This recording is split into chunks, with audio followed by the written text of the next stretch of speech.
परमात्मा स्वयं आकर के हमें ज्ञान कराते हैं और हमें याद दिलाते हैं, आप जिस लोक में रह रहे हो ये लोक ठीक नहीं। परमात्मा के पास सभी दुखी प्राणी आया करते थे कबीर बंदी छोड़ के पास, और वो ये कहा करते थे कि हम पर संकट बहुत है गुरुदेव, हम महादुखी हैं। तो परमात्मा कहा करते, बच्चों ये काल का लोक है और यहां पर 21 ब्रह्मांड तक आग लगी हुई है राग द्वेष की, बेईमाना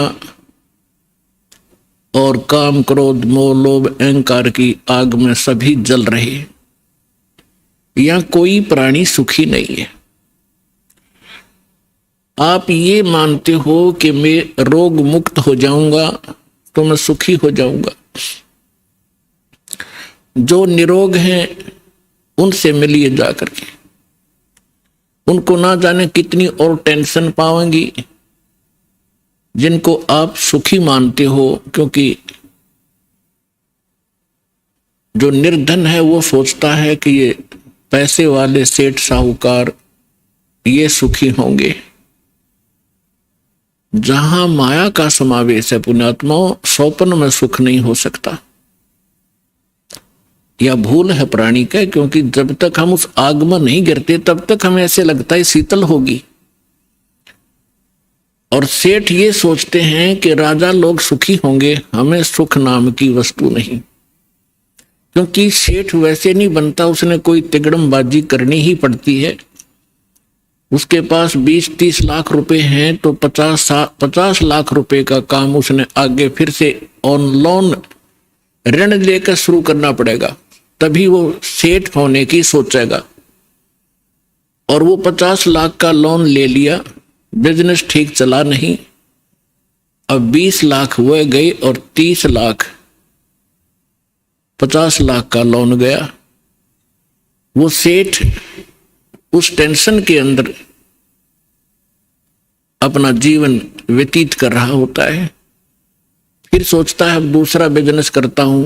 आम व्यक्ति को लगता है बड़ा सेठ है, बड़े बिजनेस चल रहे हैं, पर सपने में शीतलता उस प्राणी को नहीं है। सेठ साहूकार यानी धनी व्यक्ति समझते हैं राजा लोग सुखी होंगे। एक घर का सदस्य, छोटे से घर का जिसमें 5-4 सदस्य होते हैं, एक घर का मुखिया जिसमें 5-4 सदस्य होते हैं, वो उनके निर्वाह में, उनकी व्यवस्था में कितना दुखी होता है। किसी की फीस भरनी है, किसी को एडमिशन दिलाना है, किसी के कपड़े लाने हैं, कोई विवाह के योग्य हो गया है, और भी बहुत सी पारिवारिक जो समस्याएं हैं वो सामने अड़ी रहती हैं। और एक राजा एक क्षेत्र का मुखिया होता है, उसको और भी ज्यादा टेंशन रहती है अपनी प्रजा को सुनियोजित रखने की और लॉ एंड ऑर्डर बनाए रखने की। तो स्वप्न में सुखी नहीं होता राजा। ठीक है, वो बकवाद करते हैं, वो लोग थोड़ी सी राहत पाकर घूटी लगा लेते हैं, नाच गाने देख लेते हैं, लेकिन अंदर से वो ज्यों के त्यों जल रहे होते। पृथ्वी के राजा लोग सोचते हैं कि स्वर्ग के देवता सुखी होंगे। इन देवताओं की कथा पढ़कर देखो पुराणों के अंदर, इनमें वही आग जल रही है जो यहाँ के लोगों में है, क्योंकि वो भी एक जीव हैं। जैसे कोई IAS ऑफिसर लग जाता है, भले ही वो कमिश्नर लग जाता है, DC लग जाता है, वो है तो जीव, मनुष्य ही, उसके अंदर सब विकार विद्यमान है जो एक गरीब व्यक्ति में, आम नागरिक में है।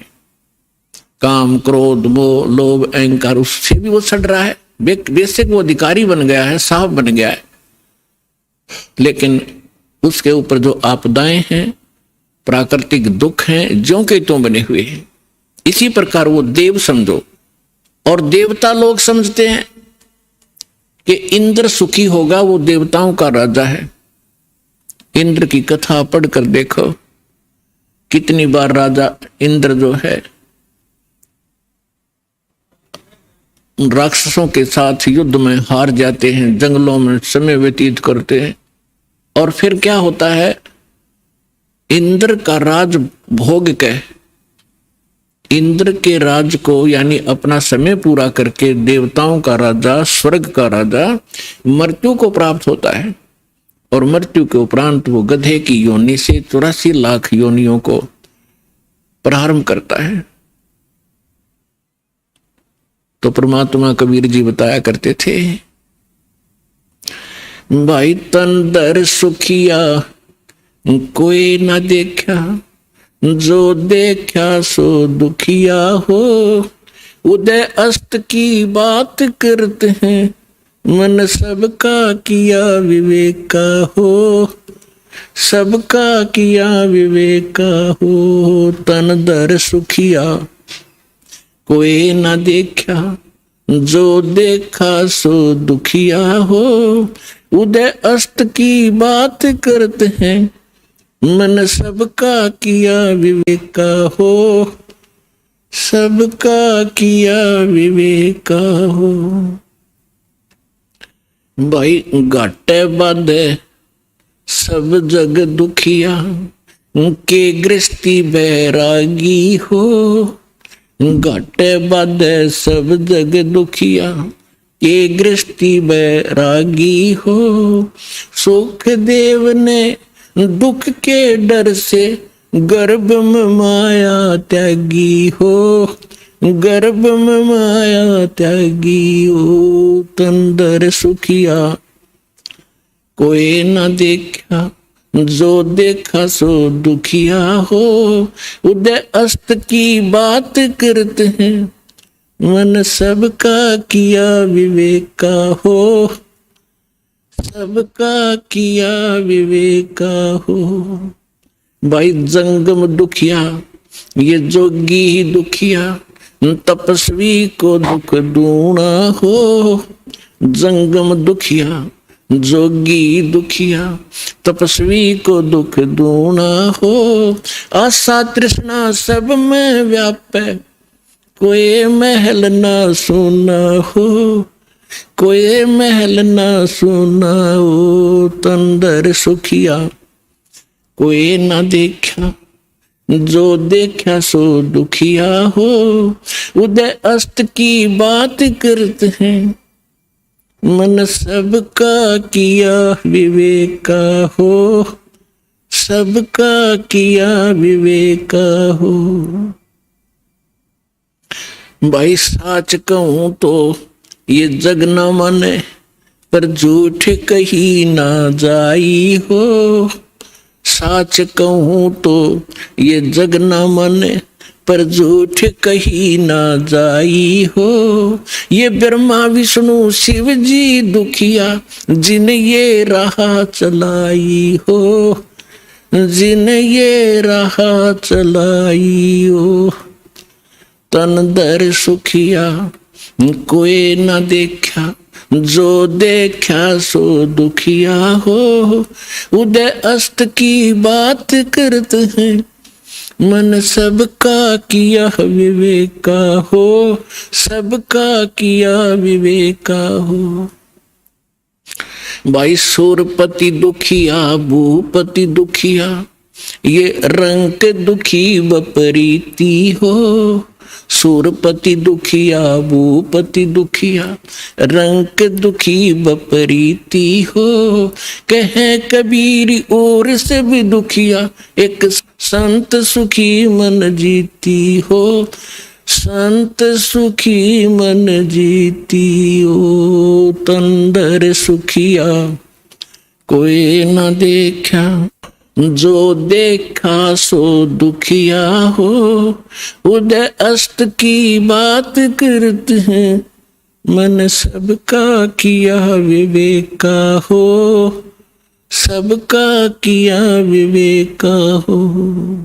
सूरपति दुखिया भूपति दुखिया, ये रंग दुखी बपरीती हो, सुरपति दुखिया भूपति दुखिया, रंग दुखी बपरीती हो, कहे कबीरी और सब दुखिया, एक संत सुखी मन जीती हो, संत सुखी मन जीती हो, तन दर सुखिया कोई ना देखा, जो देखा सो दुखिया हो, उदय अस्त की बात करते हैं, मन सबका किया विवेका हो, सबका किया विवेका हो।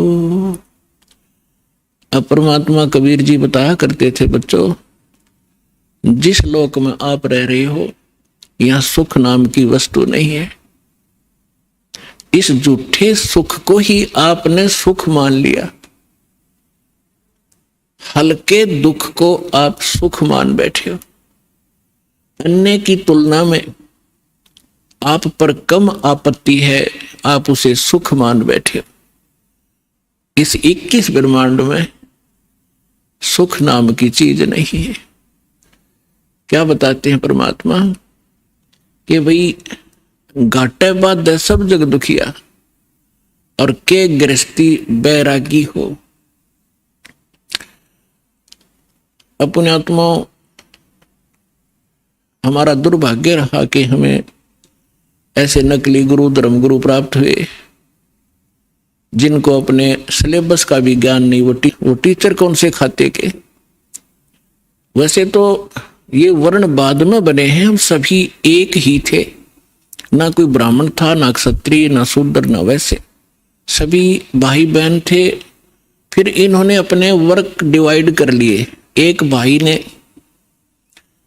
यानी एक कुछ व्यक्तियों ने मिलकर कहा भी आप शिक्षा ग्रहण करो और सदग्रंथों को समझो और इस ज्ञान को हमें बताओ। तो उनको पंडित कहने लगे जो सदग्रंथ पढ़ा करते थे और सुनाया करते थे। वो थे स्टार्ट में हम एक ही, हमारा गोत्र है। बाद में हम बढ़ते चले गए, आगे चल के हमारे वंश के नाम से कुल का गोत्र बनता चला गया, कुल गोत्र।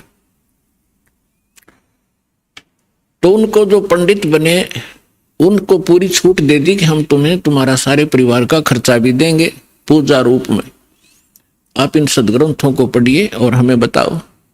ऐसा ही प्रारंभ हुआ। अब परमात्मा ने आके बताया है कि गुरु बिन वेद पढ़े जो प्राणी, और समझ अनुसार रहे ज्ञानी, गुरु बिन काहु न पाया ज्ञाना, जो थोथा भूछड़े मोड किसाना। तो इन ऋषि महर्षियों को कोई सतगुरु मिले नहीं, और सतगुरु स्वयं परमात्मा आए लीला करने के लिए, वो हमने सुहाए नहीं।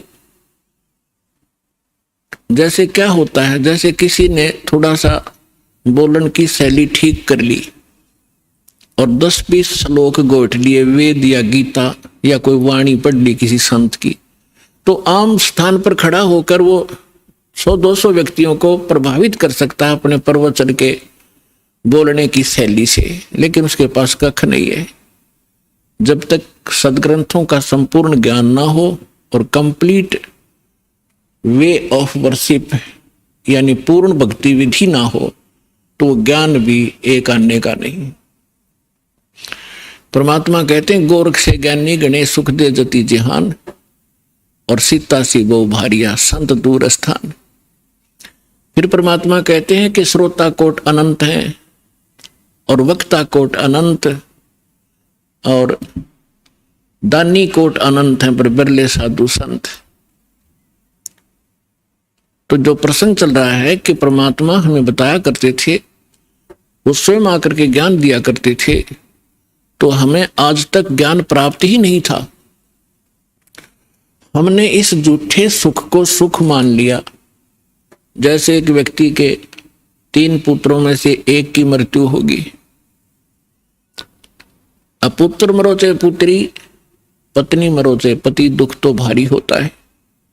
अब जिनके साथ हम कितने प्यार से लाड से रह रहे हैं, हम इतने ढीठ हैं, दुख चाहे इनसे भी ज्यादा आ जाओ पर मरे नहीं, हमारी मृत्यु ना हो तो हम इस दुख में भी देख लेंगे, देखी जाएगी जैसे भी होगा। लेकिन ये दुख भी फिर मृत्यु भी, तो ये दोनों कष्ट यहां पर बने रहेंगे। तो उसके एक पुत्र की मृत्यु होने से बुरा हाल था, ना खा रहा था ना पी रहा था, सारा परिवार रो रहा था।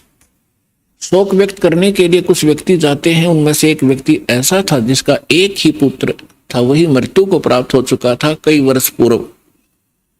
तो सांत्वना देने वालों ने कहा कि देख भाई, यहाँ तो मृत्यु एक ना एक दिन सबकी आनी है, और देख इसको देखकर जी ले, इसका एक ही पुत्र था और उसी की मृत्यु होगी, ये भी अपना समय व्यतीत कर रहा है। फिर उस व्यक्ति को जिसका पुत्र तीनों में से एक मृत्यु को प्राप्त हुआ था, तो उसको थोड़ा सा सांत्वना हुई, हौसला हुआ, ये सोचकर कि हे भगवान, इससे तो मैं भी सुखी, मेरे दो तो बच गए। फिर वो ठीक हो गया, रोटी खा ली, थोड़ा सा गम दूर हुआ, अब खाक सुख हो गया। क्या पुत्र वापस आ गया वो? तो परमात्मा कहते हैं झूठे सुख को सुख कहे, ये मान रहा मनमोद, ये सकल चबी ना काल का, कुछ मुख में कुछ बोध। और फिर परमात्मा हमें याद दिलाते हैं कि जो सुख सथल है उसका तुम्हें ज्ञान नहीं है, क्योंकि आज तक तुमने वो सूक्ष्म वेद प्राप्त नहीं हुआ। वो सुख स्थान बताने के लिए मैं आया हूं अपने निज लोक ते। परमात्मा कहते हैं अवगत से चल आया, मेरा कोई भेद मर्म नहीं पाया। परमात्मा अपनी महिमा कबीर जी स्वयं बताते हैं कि मैं सतलोक से चलकर आया हूं और मेरी महिमा से कोई परिचित नहीं है। अवगत से चल आया, मेरा कोई भेद मर्म नहीं पाया। अब क्या बताते हैं परमात्मा? एक बार गोरखनाथ जी ने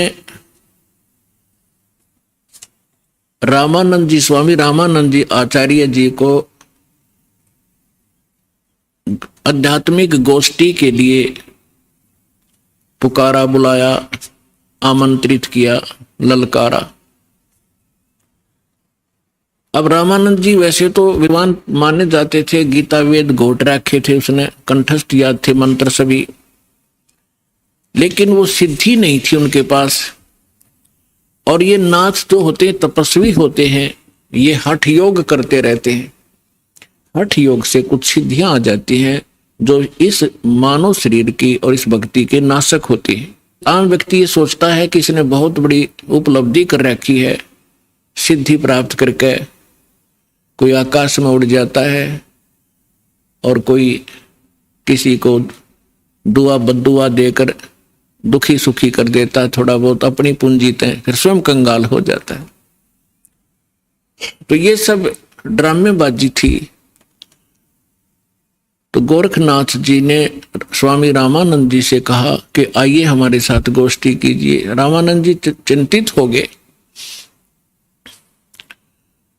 कि श्रोता विद्वान नहीं है और ये नाथ जी जो आए हैं मेरे साथ गोष्ठी करने के लिए, इनमें सिद्धि होती है।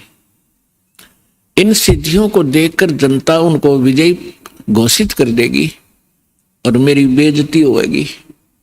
वो बहुत चिंतित था, चिंतित थे स्वामी जी। उधर से परमेश्वर कबीर जी ने स्वामी रामानंद जी को अपना गुरु धारण कर रखा था, एक मर्यादा मेंटेन रखने के लिए। अपने आत्माओं, आज तक जो यह बात बिगड़ी रही, दो विद्वान आपस में बैठकर चर्चा किया करते थे जिसको शास्त्रार्थ कहते थे, और शास्त्रार्थ वो संस्कृत में बोला करते थे। सभी श्रोता अशिक्षित होते थे, उनको संस्कृत कह भी नहीं आती थी, और जिसकी बोलने की शैली दुरुस्त होती थी और संस्कृत घनी याद होती थी, और वो ज्यादा संस्कृत बोलता ही रहता था तो श्रोता उसको ताली पीट कर और विजयी घोषित कर देते थे। उस नकली के थे तो वह दोनों नकली, पर जो घना नकली था वो सिद्ध हो जाता था कि ये महाविद्वान और मैं ऋषि हो गया। तो इस डर से रामानंद जी चिंतित थे कि श्रोता अशिक्षित है, ये कोई सिद्धि दिखा देगा और सब इसको विजयी घोषित कर देंगे। तो उस समय परमात्मा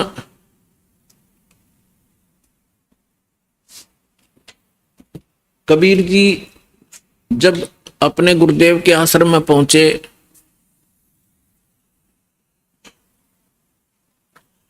रामानंद जी को चिंतित देखकर पूछा, गुरुदेव चिंता का विषय आपका दास जानना चाहता है। पुण्यात्माओं, जब रामानंद जी के साथ परमात्मा का ऐसा व्यवहार था, यानी परमात्मा होते हुए अपने गुरु के सामने एक सुयोग्य शिष्य की भूमिका किया करते थे। हमारे लिए एक उदाहरण छोड़कर गए थे कि आप जी ने अपने गुरु जी के सामने कैसे रहना चाहिए, और साथ में प्रमाण दिया करते थे कि रामकृष्ण से कौन बड़ा। तुम रामकृष्ण को सुप्रीम पावर मानते हो अज्ञानता से, फिर भी मान कर चलो कि रामकृष्ण से कौन बड़ा। उन्होंने भी गुरु कीन और 3 लोक के वे धनी, गुरु आगे अधीर। तो इस कारण से रामानंद जी ने फिर जब परमात्मा से परिचित हुए, सतलोक सचखंड में मालिक को देखा, तब कहा था, तुम साहेब तुम संत हो, तुम सतगुरु तुम हंस, और राम गरीबदास तेरे रूप बिना और न दूजा अंश। तुम ही परमात्मा हो, साहेब हो, तुम साहेब तुम संत हो। एक संत भी आप ही हो, जो क्वालिटी संत में होनी चाहिए, और परमात्मा तो समर्थ हो ही हो। तुम साहेब तुम संत हो, तुम सतगुरु, सतगुरु माने जो सच्चा ज्ञान, यानी बिल्कुल एक्यूरेट और संपूर्ण अध्यात्म ज्ञान भी आप ही के पास है, किसी के पास नहीं। आप वास्तव में सतगुरु हो, सच्चे सतगुरु हो, सच्चा ज्ञान युक्त हो।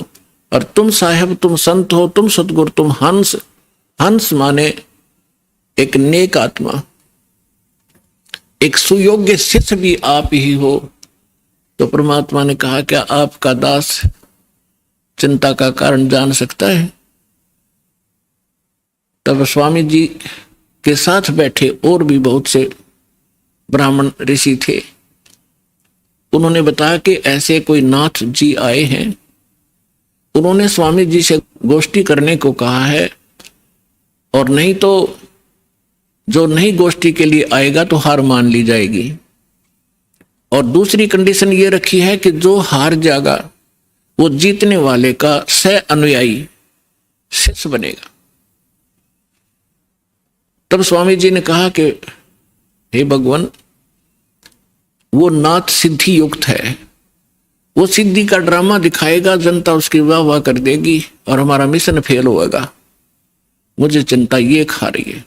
तब परमेश्वर ने कहा, स्वामी जी हार जीत की चिंता संत नहीं किया करते, और हमने सामना करना चाहिए, हमें चलना चाहिए। आपका दास भी तो आपके साथ है। रामानंद जी को पता था, क्योंकि वो देख चुके थे उसकी परमात्मा की महिमा को। तब थोड़ा ढाढ़स बंधा और उसकी चुनौती स्वीकार की। अब वहां जहां निश्चित समय और स्थान था वहां पहुंच गए। नाथ जी को आसन दे रखा अलग से, ऊंचा तख्त पर, जमीन पर अलग से आसन बिछा रखा। अच्छा, उधर से रामानंद जी का एक तख्त सा लगाकर वहां आसन लगा दिया। और स्वामी परमेश्वर कबीर जी एक सुयोग्य शिष्य की तरह स्वामी रामानंद जी के चरणों में जमीन पर बैठ गए। और सामने वो नाथ जी, कबीर साहब तो भगवान थे, अंतर्यामी थे, उन्होंने देख लिया गोरखनाथ धक्के खाने आया है। क्योंकि ये कुछ ऐसे साधक होते हैं जो पूर्व जन्मों के संस्कारी होते, और एक पूरे जीवन में उस भक्ति का अपना नाश भी कर जाते हैं। बहुत सी पूंजी लुटा जाते हैं, किसी को चमत्कार दिखाकर, किसी को हानि पहुंचाकर, और किसी को छोटा मोटा लाभ पहुंचाकर, फिर भी उनमें कुछ भक्ति शेष रह जाती है, जिस कारण से वो पितृलोक को प्राप्त हो जाते हैं। और पितृलोक में गए हुए ये एक सुप्रीम भूत होते हैं पितर, और वो कभी भी यहां आके प्रकट होकर के दिख जाते हैं। स्वर्ग के देवता भी यहां आ सकते हैं और वापस जा सकते हैं, लेकिन जन्म मृत्यु उनका कभी समाप्त नहीं हो सकता। तो गोरखनाथ जी ने देखा कि वहां वैष्णव पंथ का ज्यादा प्रचार कर रहे हैं स्वामी रामानंद जी, और नाथ पंथ सिकुड़ता जा रहा है, घटता जा रहा है। अब ये राग द्वेष ऊपर तक घर कर गया, वहां तक इनको यहां से जाने के बाद भी ये दुखी रहते हैं अपने मैं मेरी के कारण। तो जिस कारण से उसने रामानंद जी को पराजित करने के लिए स्वयं आना पड़ा। हालांकि गोरखनाथ जी बहुत पहले अपने मानव शरीर का जो एक कर्म था पूरा करके जा चुके थे। तो परमात्मा ने देख लिया कि तो गोरखनाथ है, अपने वो तो जानी जान थे। तब गोरखनाथ जी ने कहा कि आइए रामानंद जी मेरे साथ गोष्ठी कीजिए।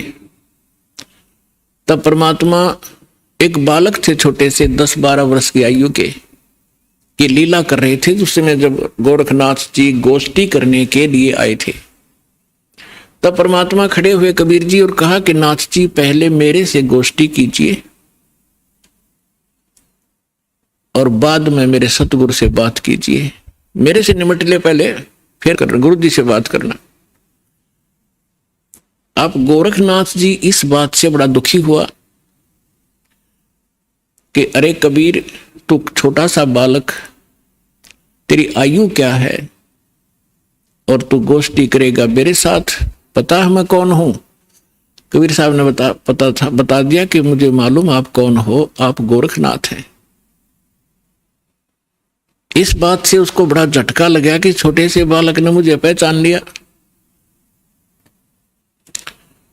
फिर गोरखनाथ जी ने कहा कि आपकी आयु क्या है?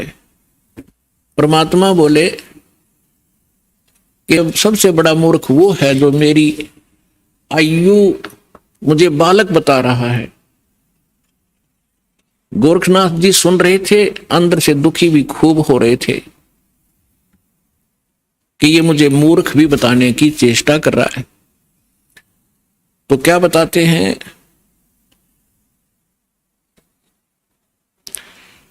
अब परमात्मा की महिमा वाणी में लिखा है, वो थोड़ा पढ़ के सुनाता हूं आपको। योगी गोरखनाथ प्रतापी, तासों तेज पृथ्वी कापी, काशी नगर में 100 पग धरही, रामानंद से चर्चा करही। चर्चा में गोरख जय पावे, कंठी तोड़े तिलक छुड़वावे। सत्य कबीर शीश जो भयऊ, ये वृंतांत सो सुन लेऊ। गोरखनाथ के डर के मारे, बैरागी नहीं बेख संवारे। तब कबीर आज्ञा अनुसारा, वैष्णो सकल रूप संवारा। सो सुध गोरखनाथ जो पायो, काशी नगर शीघ्र चल आयो। रामानंद को खबर पठाई, चर्चा करो मेरे संग आई। रामानंद की पहली पौड़ी, सत कबीर बैठे तिस ठोरी। तब कबीर आज्ञा अनुसारा, वैष्णो सकल रूप संवारा। कहे कबीर सुनो गोरखनाथा, चर्चा करो हमारे साथा। प्रथम चर्चा करो संग मेरे, पीछे मेरे गुरु को टेरे। बालक रूप कबीर निहारी, तब गोरखनाथ ऐसे वचन उचारी। परमात्मा को बालक रूप में देखकर फिर गोरखनाथ जी ने ये वचन बोले। कब के बहे बैरागी कबीर जी, कब के बहे बैरागी। कि तू छोटा सा बालक और कब से तू बैरागी बन गया? क्योंकि ये वैष्णव परंपरा के जो या नाथ परंपरा के हैं, वैष्णव परंपरा के हैं, या कोई भी एक ग्रुप है इन साधु संतों का, ये अपनी एक पहचान अलग बनाते हैं। जैसे नाथ कई तो कान पड़वा लेते हैं, उनको कनपाड़े नाथ कहते हैं। कई जैसे वैष्णव है वो एक कंठी रखते हैं, एक तुलसी के मनिए की, एक तुलसी के लकड़ी का मन का, और एक धागे में बांध कर लटका कर रखें, जिससे वैष्णव परंपरा से दीक्षित होने की वो प्रतीक होता है। और एक लंबा सा तिलक लगाते हैं, टिक्की लगाते हैं, और जैसे साधु संत एक हाथ में फावड़ी रखते थे, ऐसे बैठकर साधना करते हैं उसके हठ योग के लिए। नीचे एक टी टाइप की एक लकड़ी का डंडा सा होता है, अंग्रेजी के अक्षर टी टाइप। तो परमात्मा रामानंद जी के शिष्य थे, उस दिन जानबूझकर एक साधु संत का रूप बनाकर, जैसे वैष्णव संत साधु भक्त होते हैं, कंठी गले में तिलक पूरा लगा रखा और टोपी पहन रखी और कंठी माला सुमरनी और वो सारा कुछ ले रखे, फावड़ी सी। अब परमात्मा बोले मेरी उम्र बताऊं क्या है। राम, ये नाथ जो होते हैं भगवान शंकर के पुजारी होते हैं, तो क्या बताते हैं कबीर जी, नाथ जी हम जब के बहे बैरागी, मेरी आद अंत सुध लागी, धू कार आद का मेला, नहीं गुरु कोई नहीं था चेला, जब का तो हम योग उपासा, तब का फिरूं अकेला, धरती नहीं जद की टोपी दीनी, और ब्रह्मा नहीं जद का टीका, और शिव शंकर से योगी ना थे, तब तब का जोड़ी सिक्का, द्वापर की हम करी फावड़ी, त्रेता का हम झंडा, सतयुग मेरी फिरी दुहाई, मैं कलयुग फिरूं नौखंडा, गुरु के वचन साध की संगत, अदर अमर गर पाया, कह कबीर सुनो हो गोरख, हम सबको तत्व लखाया। अब गोरखनाथ जी ने जब ये सुना तेरा शंकर भी ना था तब का मैं हूं, मेरी इस शरीर को देखकर आप मेरी आयु का एस्टिमेट नहीं लगा सकते। तो परमात्मा क्या बताते हैं, जो बूझे सो बावरा, भाई क्या है उम्र हमारी, असंख्य युग पर ले गए हम तब के ब्रह्मचारी, कोटि निरंजन हो गए ये परलोक सिधारी, हम तो सदा महबूब हैं स्वयं ब्रह्मचारी, अरबों तो ब्रह्मा गए तेरे 49 करोड़ कन्हैया, और 7 कोट तेरे शंभू मर गए, मेरी एक नहीं पलैया। हाय हाय, अब क्या बता रहे हैं परमात्मा कि ये ज्योत निरंजन जो ब्रह्मा विष्णु महेश का पिता, जिसको गीता अध्याय नंबर 15 के श्लोक नंबर 16 में सरपुरुष कहा है, सरपुरुष अक्षर पुरुष 2 पुरुष बताए, तो ये 21 ब्रह्मांड का स्वामी ये ज्योत निरंजन है, ये काल है, ब्रह्मा विष्णु महेश का पिता है। तो परमात्मा कहते हैं करोड़ों तो ये निरंजन मर गए, इसके भी करोड़ों जन्म हो लिए, और फिर कहते हैं अरबों तो ब्रह्मा गए, और 49 करोड़ कन्हैया, और 7 करोड़ तेरे शिव शंकर मर गए, मेरी एक नहीं पलैया। अपने आत्माओं इस एक एक शब्द परमात्मा का बहुत गूढ़ रहस्य रखता है। जैसे ब्रह्मा जी की 100 वर्ष की आयु है, उसकी आयु कैसे बनती है, 100 वर्ष कैसे बनते हैं, जैसे सतयुग त्रेता द्वापर कलयुग 4 युग का एक चतुर्युग होता है, इसमें 43,20,000 कुल वर्ष होते हैं अपने मनुष्यों के वर्ष, और ऐसे ऐसे 1000 चतुर्युग का ब्रह्मा जी का दिन, इतनी ही रात्रि, फिर 30 दिन रात का 1 महीना और 12 महीने का वर्ष, ऐसे बने हुए, और फिर 100 वर्ष की आयु ब्रह्मा जी की। ब्रह्मा जी की से 7 गुना विष्णु जी की आयु अधिक है, और विष्णु जी से 7 गुना शंकर भगवान की। तो यहां परमात्मा क्या बता रहे हैं, अरबों तो ब्रह्मा गए, 49 करोड़ कन्हैया तेरे विष्णु जी, और 7 करोड़ तेरे शंभू मर गए, मेरी एक नहीं पलैया, मेरे जीवन की एक पल भी नहीं घटी। अर्थात परमात्मा अविनाशी हैं और ये बता रहे हैं कि तेरे ब्रह्मा विष्णु महेश भी नाशवान है। इस बात नाथ जी दुखी हो गए कि ये हमारे भगवानों को अजरो अमर है, ये तो इनको नाशवान बता रहे हैं। तो परमात्मा कहते हैं एक ना भूला दो ना भूली, भूली सब संसारी, सबका बोल पट दिया। मेरे साथ दो भाई, मैंने सब जग भूला पाया। इसी भूल में ब्रह्मा भूला जिन ये वेद सरसाया, और वेद पढ़ के पंडित भूले मर्म भेद नहीं पाया। इसी भूल में विष्णु भूला जिन वैष्णव पंथ चलाया, और वैष्णव पंथ चलाया। इसी भूल में शिव शंकर भूले जिन भिक्षुक पंथ चलाया, और सिर पर जटा हाथ में खपर घर घर अलग जगाया। मेरे साथ दो भाई, मैंने सब जग भूला पाया। इसी भूल में विष्णु भूले जिन वैष्णव पंथ चलाया, और तीर्थ व्रत का बड़ा महात्म बहुविध जीव फंसाया।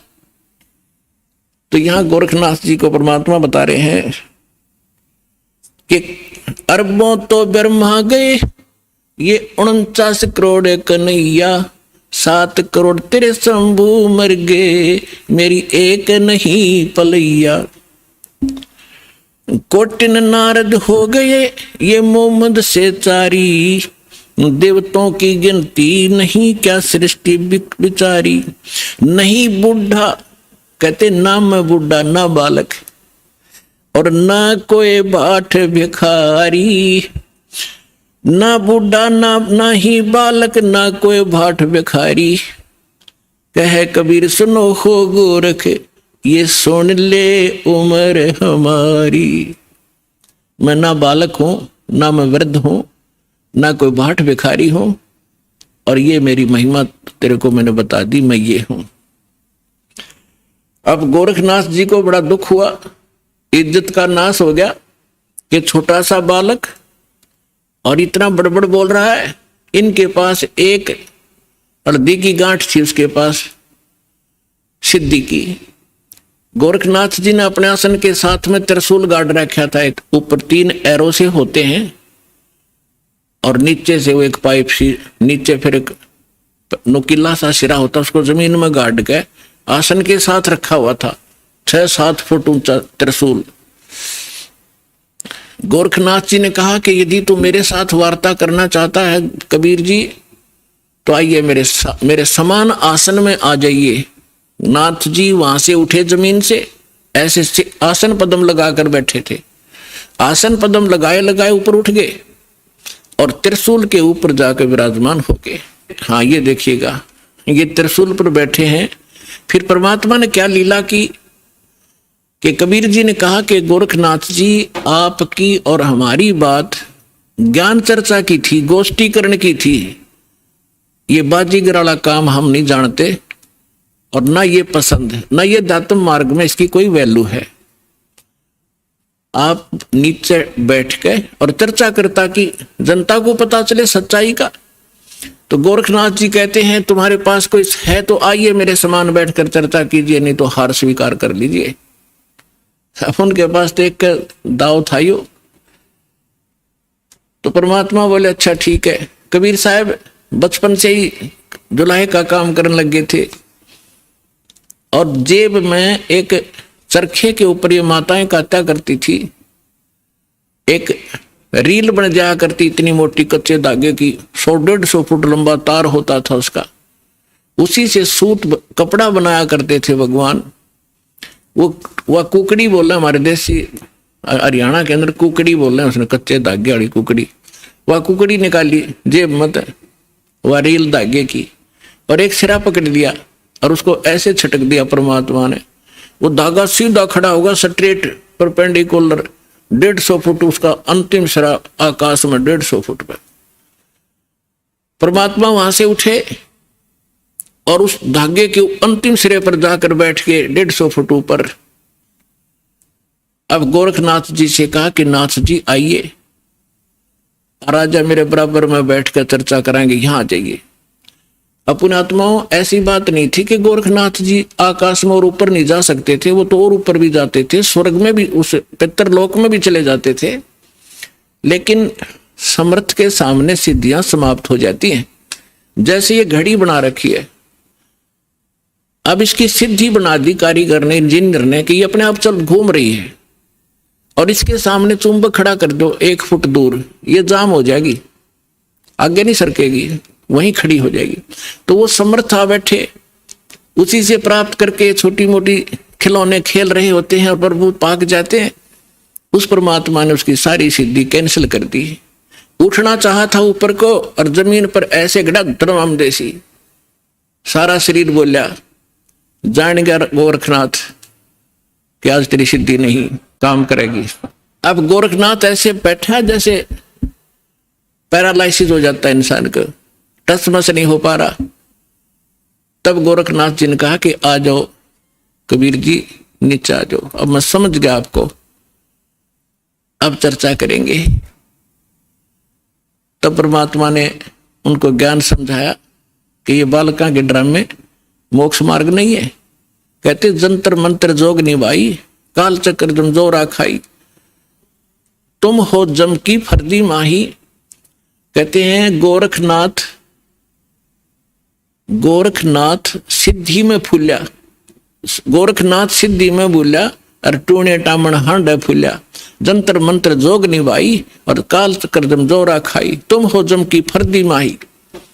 फर्द होती है ना, जैसे कोई रजिस्ट्री करा ले कोई जमीन की, तो अब फर्द में आ गया तो सोच रहे पक्का हो गया उसका वो जमीन का टुकड़ा।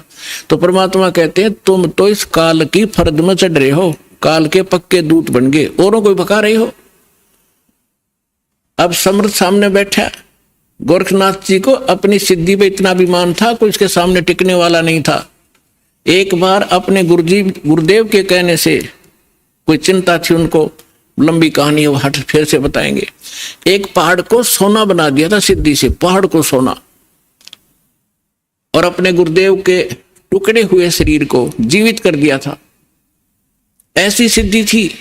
और उस समय परमात्मा के सामने वो सारी सिद्धि फेल होगी। जैसे कल आपको सुनाया था, परासिद्धि पूर्ण पटरानी सतलोक की कहूं निशानी। वो परमात्मा समर्थ है, सब सिद्धियों का से युक्त है, सिद्धियां उसकी दासी हैं, और उसी की भक्ति करके हम छोटी मोटी राहत प्राप्त करके यहाँ ऋषि और महर्षि और देवता बन जाते हैं।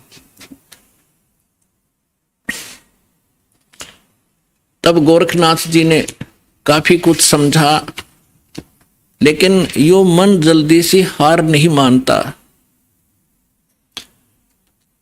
अब देखिए, ये चित्र देखिएगा, परमात्मा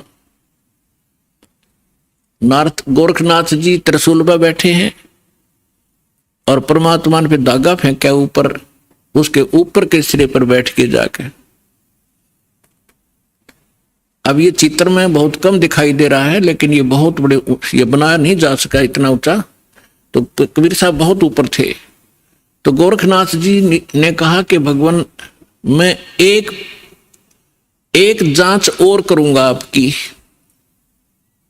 परमात्मा बोले भाई वह भी कर ले, कि चलो दरिया गंगा के किनारे चलते हैं और मैं दरिया में डुबकी लगाऊंगा।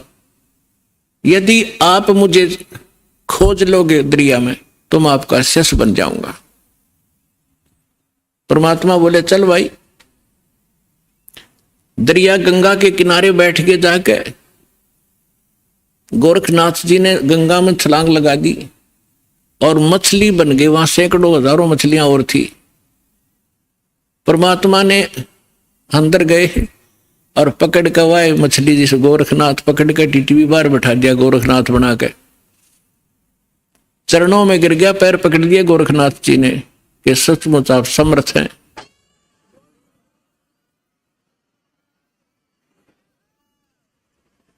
तब गोरखनाथ जी ने कहा, हे परमात्मा आप कौन हो? आपने मेरी सारी फड़क निकाल दी और मैं अपने कर्म बिगाड़ रहा था, आपने मुझे बचा लिया।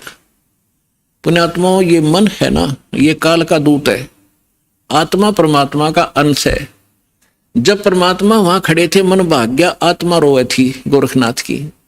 तो परमात्मा के जो सभी बच्चे हैं, ब्रह्मा विष्णु महेश भी उसी के बालक हैं। राम कृष्ण सतगुरु सहजादे, भक्ति हेत न हुए प्यादे। अब वो भी भक्ति के लिए यहाँ आए थे बेचारे, या गलत साधना करके देवता बन गए, वहां प्रभु पा के गए। अब सुने नहीं किसी की। अब उनको परमात्मा मिले थे, उनको एक बार तो उन्होंने स्वीकार किया, क्योंकि आत्मा तो सबकी भगवान के लिए तरफ रही है, लेकिन ये मन काल का दूत फिर प्रेरित कर दिया, परमात्मा से दूर कर दिया उनको। कबीर साहब कहते हैं, श्वेत भूमि का हम गए जहां विष्णु विश्वम्बर दास और हरियम हीरा नाम देकर चेला की न्यादास। हम बैरागी ब्रह्मपद सन्यासी महादेव और सोहम मंत्र दिया शिव जी को करे हमारी सेव। ऐसे ब्रह्मा जी के पास गए थे, उनको ओम मंत्र दे करके प्रथम मंत्र, क्योंकि पहला मंत्र इसलिए दिया जाता है उसकी श्रद्धा कितनी बढ़ेगी फिर आगे बढ़ा जाता है। तो फिर पहले तो उनकी तीनों की बहुत अच्छी श्रद्धा बनी, फिर बाद में इस मन ने वो प्रेरित कर दिए कि ये वैसे ही अटपट कर रहा है, कोई ज्ञान नहीं जतता इसका। ऐसे ही गोरखनाथ जी ने तब तो सारी बात मान ली, परमात्मा ने सारी कथा सुनाई, बड़ा ज्ञान सुनाया, और फिर गोरखनाथ जी उसी ज्ञान से स्वयं वक्ता बन गए। इस ज्ञान के अंदर इतनी कसक है, परमात्मा का एक अलग सा ज्ञान है। तो आम व्यक्ति भी कहीं बताने लग जाता है तो सैकड़ों व्यक्ति उससे भी प्रभावित हो जाते हैं और उसकी वाह वाह शुरू हो जाती है। लेकिन जब तक समाधान पूरा नहीं होगा तो उसका कोई फायदा नहीं। जैसे ज्ञान है किसी को, और उसने किसी को बता दिया कि आपके ये रोग है, और उसको ज्ञान हो गया उसके बताने से कि आपको ये रोग है, ऐसे ऐसे लक्षण है इसके। अब ज्ञान कराने वाले को भी पता है और जिसको रोग है उसको पता लग गया उसके बताने से। अब दवाई ना बताने वाले के पास है, औषधि नहीं है, तो दोनों व्यर्थ है।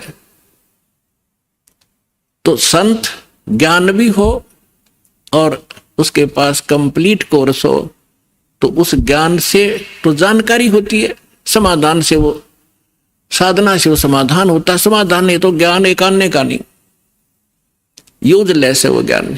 तो फिर गोरखनाथ ज्ञानी पा गया कुछ दिनों के बाद, तो उसके लिए कहा कि गोरख से ज्ञानी गणे, उसके पास मूल मंत्र नहीं था। और सुख दे जति जहान और सीता सी बहु भारिया पर संत दूर स्थान। तो गोरखनाथ जी ने पूछा, प्रभु आप कौन हो, कहां से हो? आप यहाँ आपके तो लोग जुलाहा जुलाहा करते हैं, धानक कहते हैं आपको, तो क्या बताते हैं परमेश्वर? अवधू अवगत से चल आया, मेरा कोई भेद मरम ना पाया। मात पिता मेरे कछु नाही, ना मेरे घर दासी, जुल्हाए का सुत आण कहाया, जगत करे मेरी हासी। मात पिता मेरे कछु नाही, ना मेरे घर दासी, जुल्हे का सुत आण कहाया, जगत करे मेरी हासी। ना मेरा जन्म न गर्भ बसेरा, बालक बन दिखलाया, काशी नहर जल कमल पडेरा, तहां दुलाहे न पाया। मात ना मेरा जन्म न गर्भ बसेरा, एक बालक बन दिखलाया, काशी नगर जल कमल पडेरा, तहां दुलाहे न पाया। मात पिता मेरे कछु नाही, ना मेरे घर दासी, जुल्हे का सुत आण कहाया, जगत करे मेरी हासी। पांच तत्व का धड़ नहीं मेरा, और जानू ज्ञान अपारा, सत स्वरूपी नाम साहेब का, ओ हे नाम हमारा।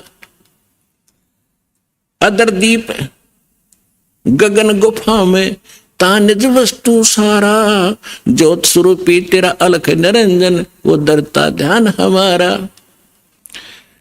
अगर दीप जा गगन गुफा में, ता निज वस्तु सारा, तेरा ज्योत स्वरूपी अलख निरंजन, वो धरता ध्यान हमारा।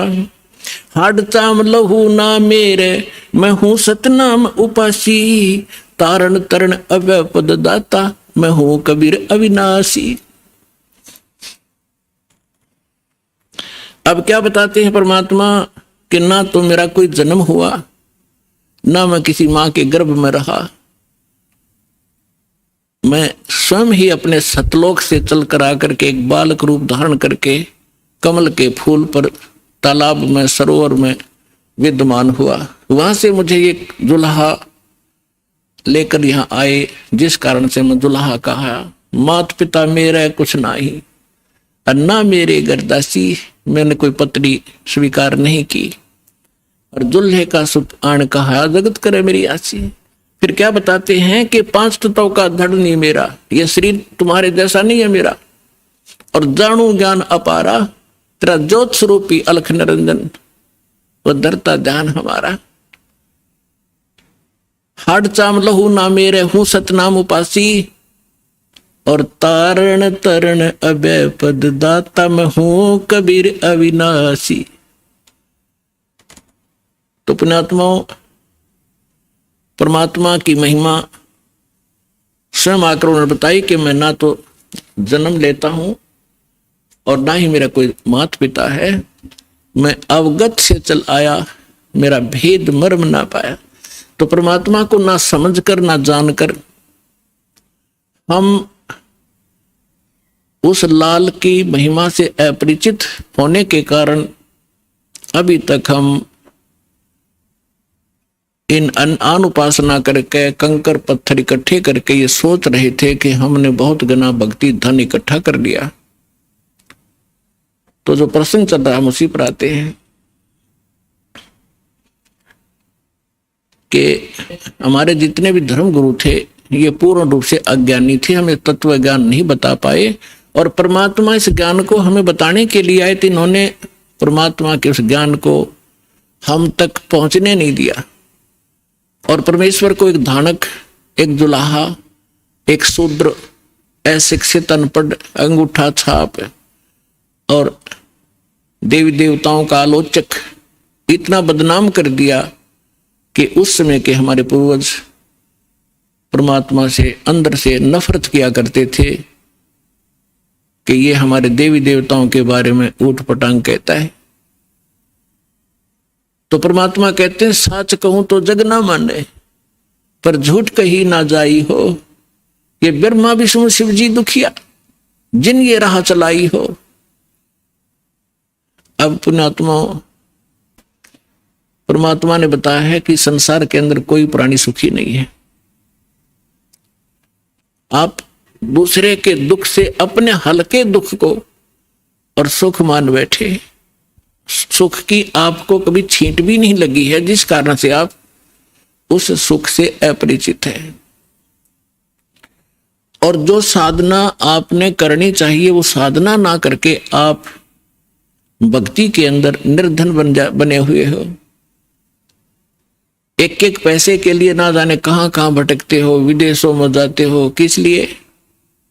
घनी माया इकट्ठी करूं।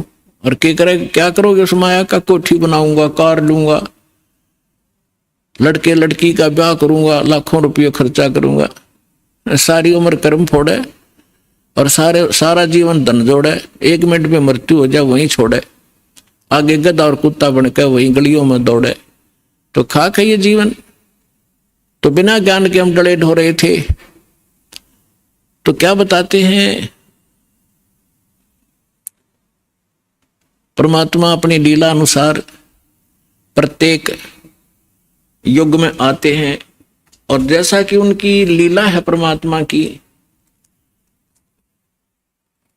वो अब प्यारी आत्माओं को मिलते हैं। उनमें से किन किन को इस कलयुग के अंदर मिले भगवान?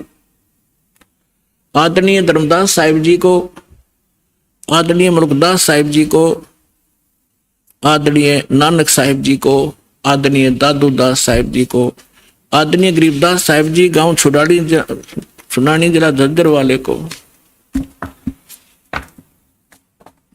आदरणीय गीसा दास साहिब जी गांव खेखड़ा उत्तर प्रदेश वाले को। तो गरीबदास साहिब जी को परमात्मा ने एक विशेष ज्ञान दिया, जैसा कि आपको कल बताया था सत्संग में रात्रि में, कि परमेश्वर ने कहा था कि धर्मदास 12वां पंथ गरीबदास पंथ होगा और उसमें मेरी महिमा की वाणी पुनः प्रकट होएगी। और उस गरीबदास का पंथ जब चलेगा उसी पंथ में आगे चल के हम आएंगे। और कब आएंगे? जब कलयुग 5505 वर्ष बीत चुका होगा, तब हमारी महिमा पुनः विशेष विशाल रूप से विस्तार से चलेगी और तब पूरे विश्व को पार करेंगे हम।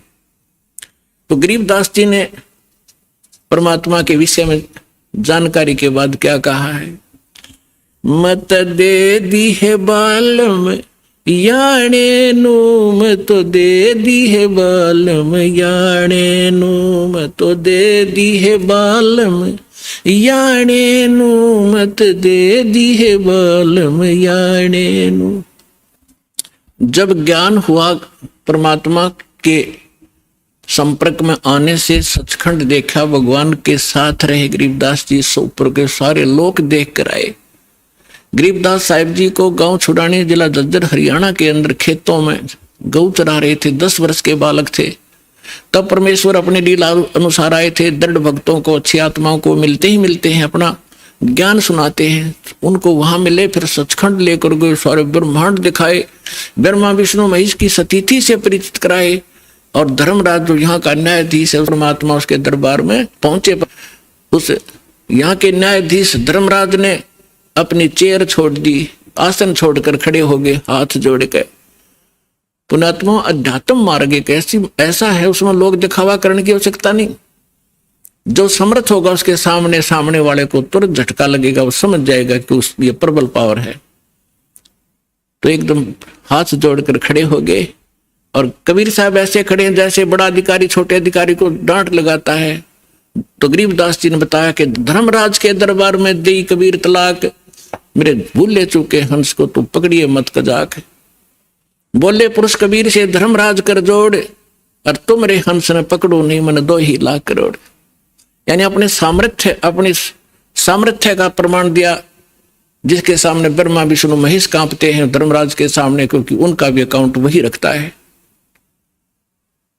तो और दृढ़ हुए, ऊपर सचखंड सतलोक ले जाकर देखा, फिर वह पे छोड़ा। गरीबदास जी को मृत जानकर बालक को चिता पर रख दिया था कुल के लोगों ने। तब परमात्मा ने ऊपर के सब ब्रह्मांड दिखाकर वापस आत्मा छोड़ी, तो वो जीवित हो गए। उसके बाद ये अमृतवाणी की वर्षा करने लगे।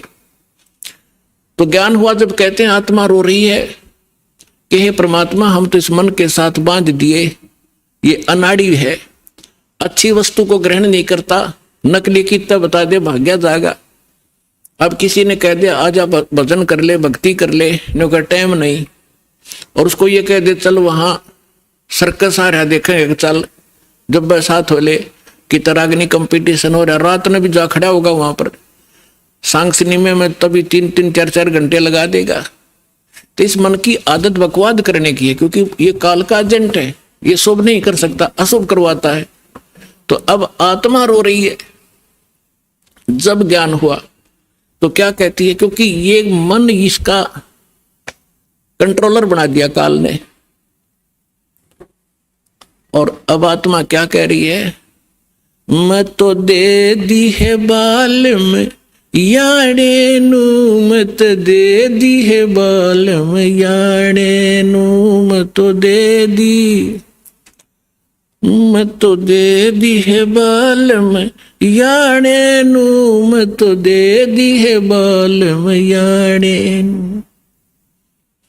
गीता और भागवत पढ़े नहीं बूझे शब्द ठिकाने नू, गीता और भागवत पढ़े नहीं बूझे शब्द ठिकाने नू, मन मथुरा दिल द्वारका नगरी, कहाँ फिरे बरसाने नू, मैं तो दे दी, मैं तो दे दी है बालम याणे नू, मैं तो दे दी है बालम याणे नू, मैं तो दे दी।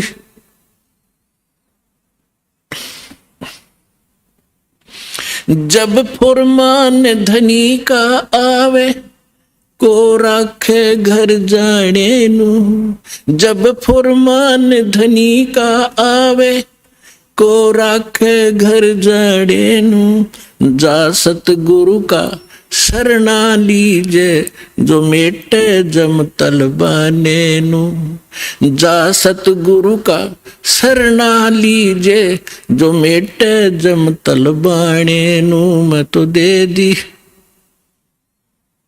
मैं तो दे दी है बालम याणे नू, मैं तो दे दी है बालम याणे। उत्तर दक्षिण पूर्व पश्चिम फिरदा दाने दाने नू, उत्तर दक्षिण पूरब पश्चिम फिरदा दाने दाने नू, सर्व कला सतगुरु साहेब की हरि आणे नू, सर्व कला सतगुरु साहेब की हरि आणे नू, मैं तो दे दी है बालम याने नू, मैं तो दे दी है बालम याने नू।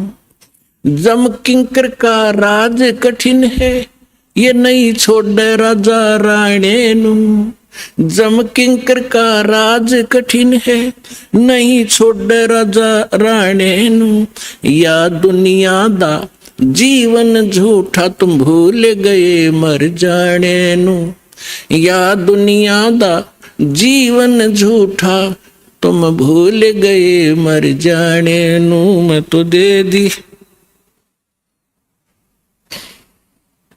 मैं तो दे दी है बालम याने नू, मैं तो दे दी है बालम याने नू।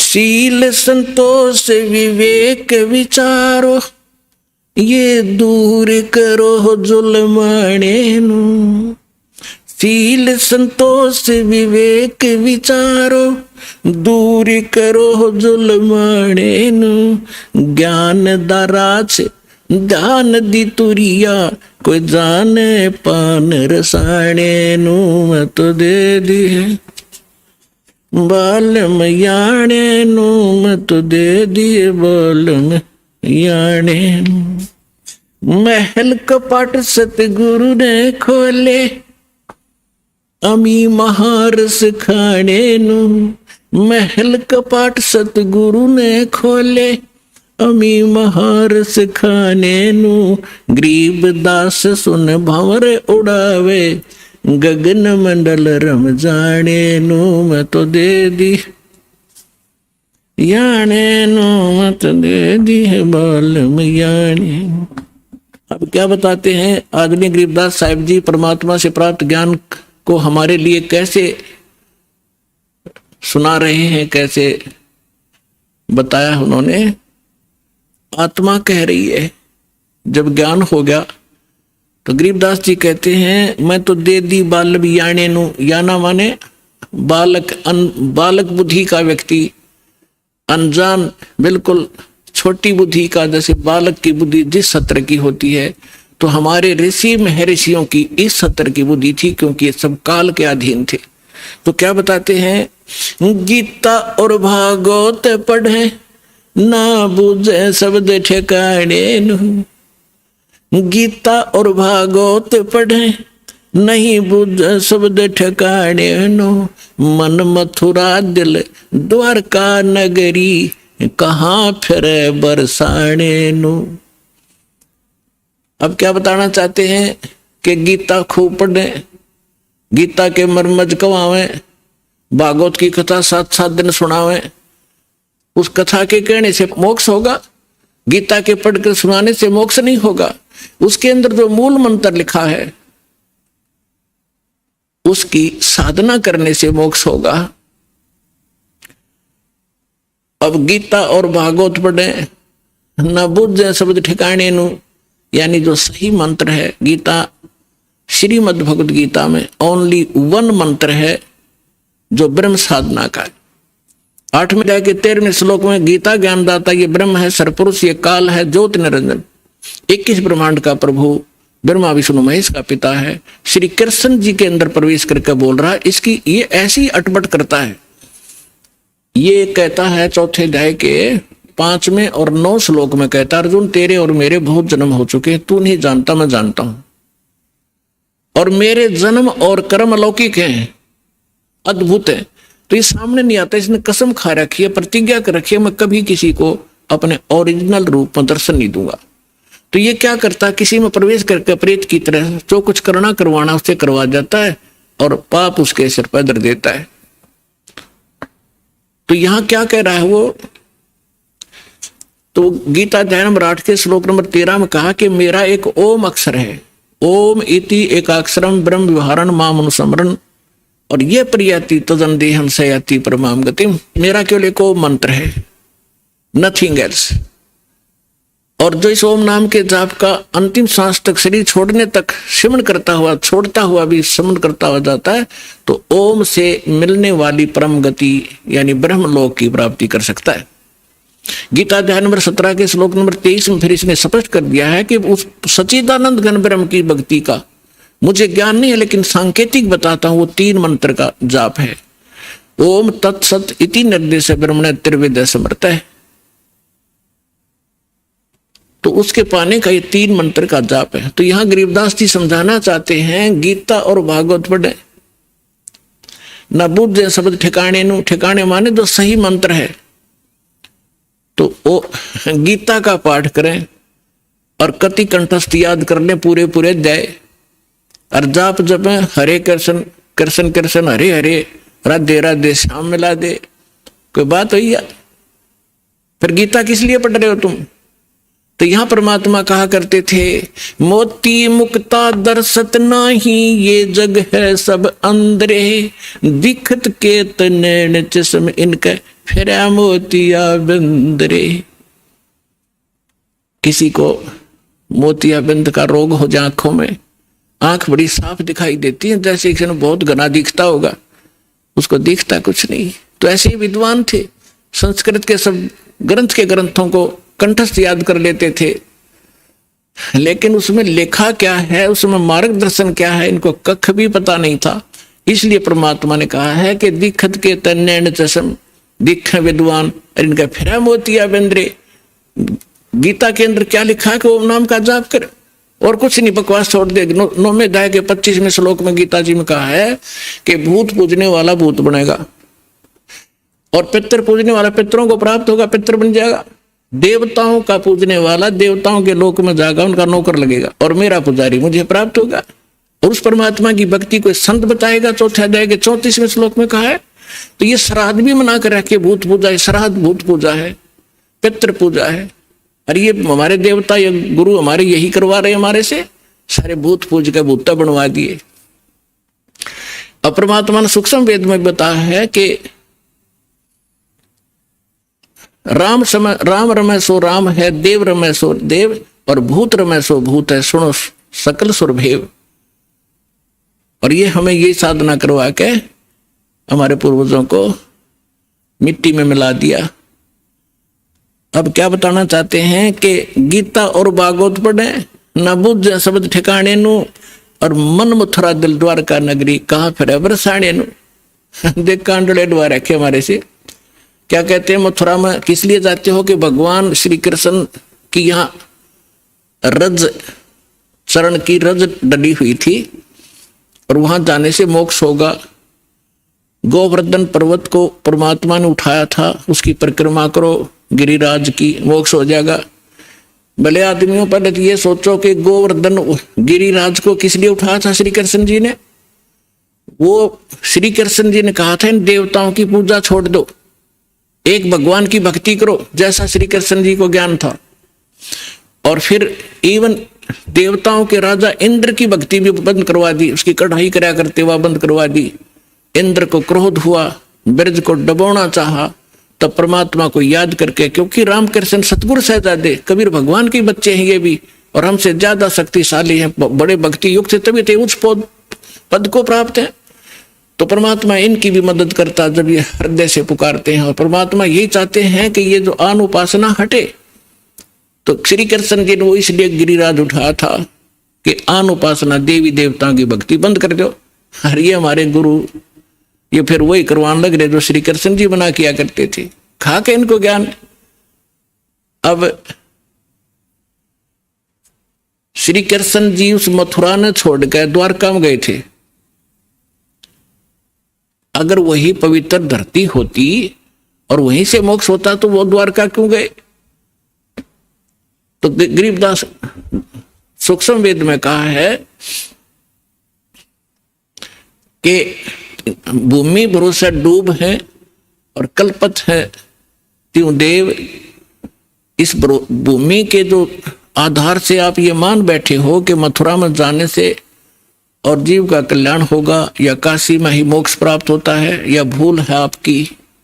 क्या बताना चाहते हैं कि मुक्ति खेत मथुरापुरी, वह कीन्या कृष्ण कलोल, और कंस केसी चाणूर से वह फिरते डामाडोल। कर्म प्रधान है, जैसे कर्म करोगे चाहे मथुरा में करो चाहे काशी में करो, कर्म का फल मिलेगा, धरती कुछ लाभ नहीं देगी। क्या संदेश क्या दिया है यहाँ इस सेंटेंस में, समृतवाणी में, कि यदि आप मथुरा को मोक्ष अक्षेत्र मानते हो, और किस लिए कि वहां श्री कृष्ण जी किलोल किया करते थे, घूमा फिरा करते थे, रास करते थे। उसी मथुरा में कंस था, केसी और चाणूर जैसा न बकलतरो आया, उनकी ब्रैन माटी हुई, उनको नरक स्थान मिला। उन कर्म माड़े किए तो अच्छे कर्म कहीं बैठ के कर लो, सद्भक्ति करो, उसी से लाभ होगा। और फिर क्या डले डुआ रखे हैं कि बरसाना में जाएंगे, बरसाने में नहीं गए तो अधूरी भक्ति रहेगी वहां की। क्यों? क्योंकि राधा जी बरसाने की लड़की थी और श्री कृष्ण जी की प्रेमिका थी। अब वहां के लोग, जो बरसाना के लोग इतने भ्रमित हैं, वो क्या कहते हैं, एक दूसरे को राम राम भी नहीं बोलते। वो क्या कहते हैं, जैसे सुबह सुबह या कभी भी मिलते हैं आपस में, हम कोई राम राम कहता, कोई सत्साई बोलते हैं, तो वो कहते हैं राधे राधे, तो सामने वाला कहेगा अखा बेटा राधे राधे, और राम भी भूल गए, और राधे उस काम की लड़की ने पूजन लाएंगे, देख कहाँ डले डुबा दिए, राधे राधे श्याम मिला दे। वो बरसाना में सिफारिश लुआन जाओ राधे की कि कृष्ण से मिला दे, कृष्ण ने मिलकर के कला टूट जाएगा, वो आप जन्म मृत्यु के अंदर। तो पुण्यात्माओं, इस काल के दूतों ने यो 9 मन सूत उलझा रखा है अज्ञान का। ऋषिदास की ड्यूटी लादी परमात्मा ने साची कहन की।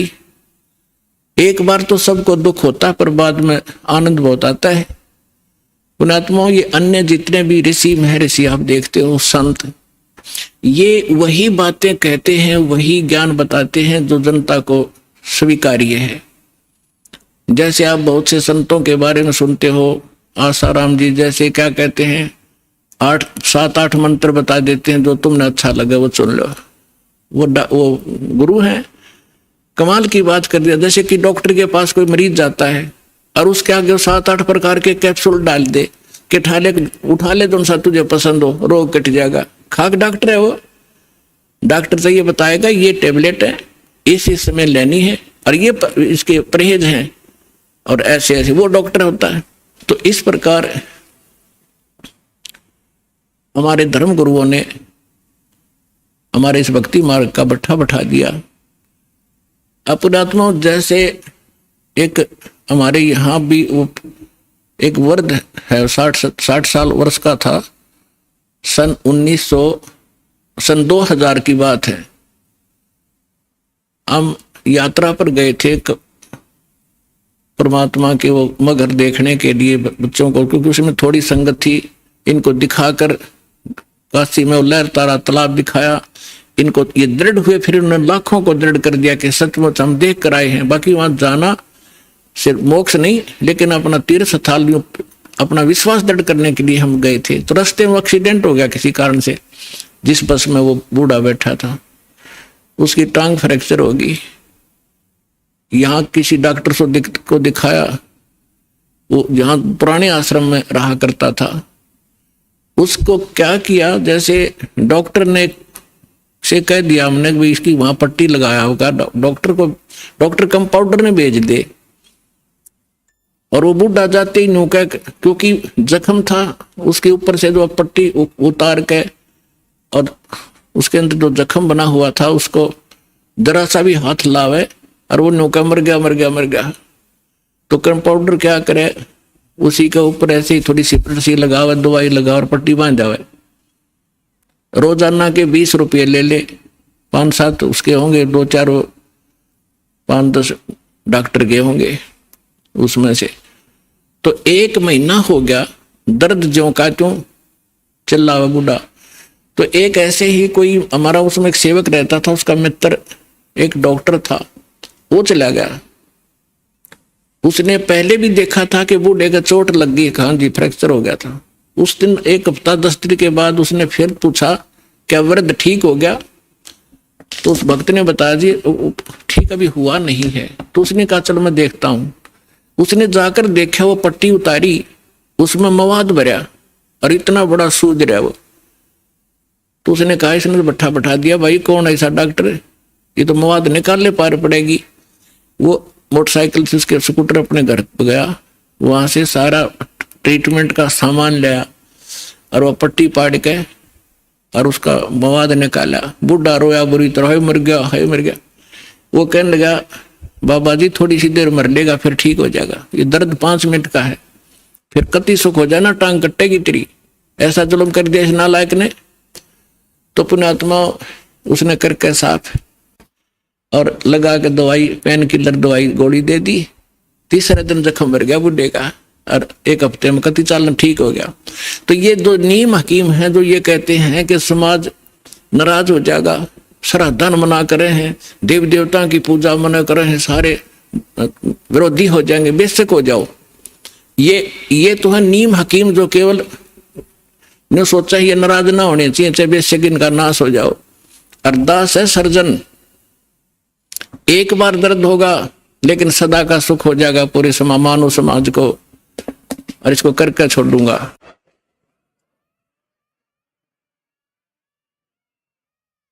तो यहाँ क्या बताना चाहते हैं परमात्मा के मन मथुरा दिल द्वारका नगरी, कहाँ फिरता बरसाने नु। इस मन से और दिल साफ करके भक्ति कर सच्चे परमात्मा की सच्ची साधना कर, कहाँ बरसाने में भटक रहा है। फिर क्या बताते हैं कि जब फरमान धनी का आवे, को राखे घर जाने नु, जा सतगुरु का शरणा लीजे, जो मेटे जम तलबाने नु। मैं तो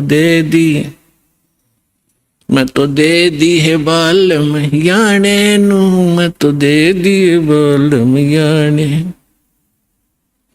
अब क्या बताया है गरीबदास साहिब जी ने कि जिस समय आपके प्रारब्ध में, आपके किस्मतानुसार जब आपकी मृत्यु आ गई और यम के दूत आपको लेने आएंगे, तो कोई नहीं रोक सकता उसको।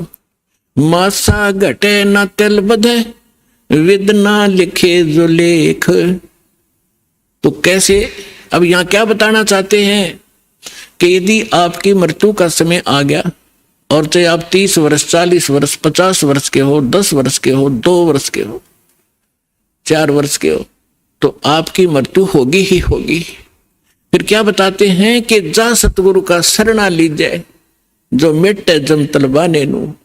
तलबाना माने जैसे सम्मन आते हैं कोर्ट से, और उस उच्च कोर्ट से या राष्ट्रपति से उसका सटे मिल जाता है, तो वो सम्मन वापस हो जाते हैं। तो यहां क्या बताना चाहते हैं कि जब फुरमान धनी का आया, आदेश आ गया, यहां जो विधाता ने विधान बना रखा है, तो को राखे घर जाने नु, और जा सतगुरु का शरणा लीजिए, मिटे जम तलबाने नु। धर्मराज दरबार में देई कबीर तलाक, मेरे भूले चुके हंस को तू पकड़िए मत कजाक। बोले पुरुष कबीर से धर्मराज कर जोड़े, तुमरे हंस को पकड़ो नहीं मुझे 2 ही लाख करोड़े। फिर क्या बताते हैं, धर्मराज ने फिर विनती की, प्रभु हे परमेश्वर, यहाँ का एक विधान है इस हमारे लोक का कि जैसा कर्म जिसने किया है वो दोनों भोगने पड़ेंगे, पुण्य भी और पाप भी। तो वो तो मैंने दंड देना पड़ेगा, उसका कोई समाधान बताओ। तो क्या बताते हैं कि कर्मों से तीरथ हैं वो अब जो जपे कबीरे, उनको तो पकड़ना पड़ेगा और जड़नी पड़े जंजीरे। वो तो मेरे बस की बात नहीं, मेरी विधान है परमात्मा। तब परमात्मा कबीर जी ने कहा कि कर्म भ्रम ब्रह्मांड के, मैं पल में कर होने से, जिन हमारी 2 ही दी सो करो हमारे पैसे। कहते हैं ये कर्म भ्रम तुमने यहाँ इनको मिसगाइड करके बुरे जुल्म करवा रहे हो तुम। ये कर्म भ्रम ब्रह्मांड के मैं पद्म कर दूं नेस, इन पर कलम मार दूंगा, इनको खत्म कर दूंगा। और जिन्होंने मेरी दुहाई दी वो करो हमारे पेश, उसका अकाउंट भी मत लेना तू। तो ये ज्ञानदास सुनाता ही रहता है, परमात्मा की अमरवाणी है, कोई डूम बाट के गीत नहीं, उस सच्चे परमेश्वर का बताया हुआ सच्चा विधान है। और ये ज्यों का त्यों है। परमात्मा ने कहा कि जो ये कह दे मेरे पास, तेरे पास आके मैं परमेश्वर कबीर जी का भक्त हूं, उसका अकाउंट भी मत लेना।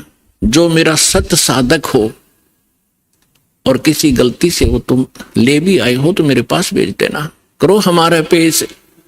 एक भक्त बता रहा था जी, मैं सपने में रात को सो रहा था और 2 बैंकर से आए और मुझे कहने लगे कि चल तू। मैं उठकर चल पड़ा उनके साथ साथ। और जब पहुंच गए ना, एक बड़ी सी बिल्डिंग दिखाई दी थी,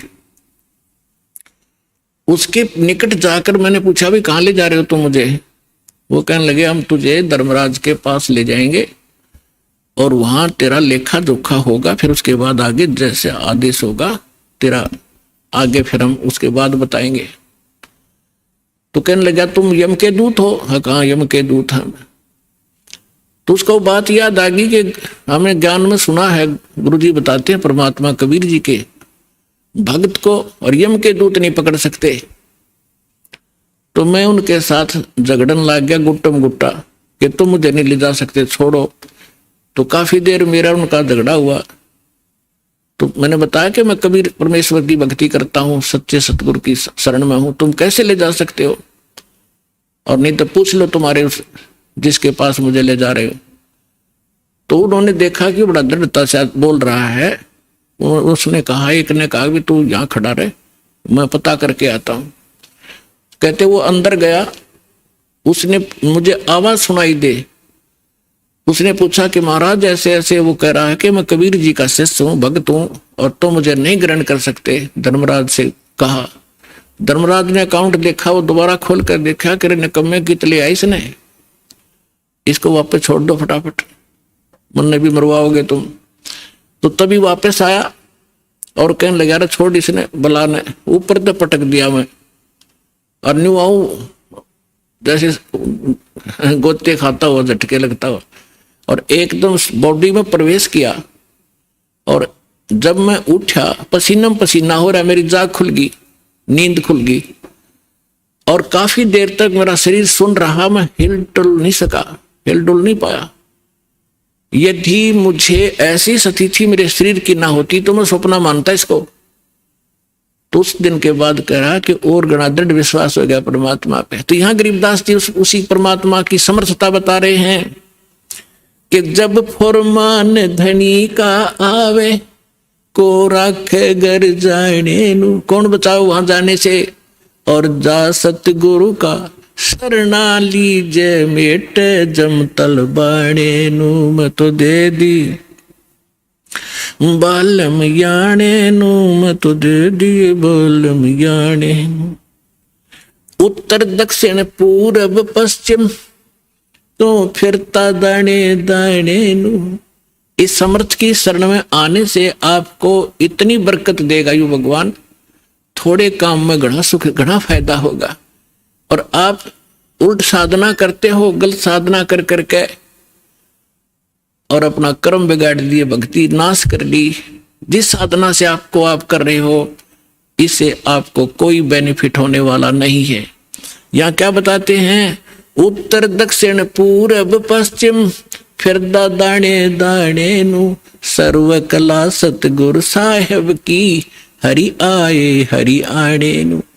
तुम तो कहते हो कि भगवान हमने मिलता नहीं, और भगवान हरियाणे में आए और मुझे मिले, सतलोक लेकर गए, फिर वहां पे छोड़ा।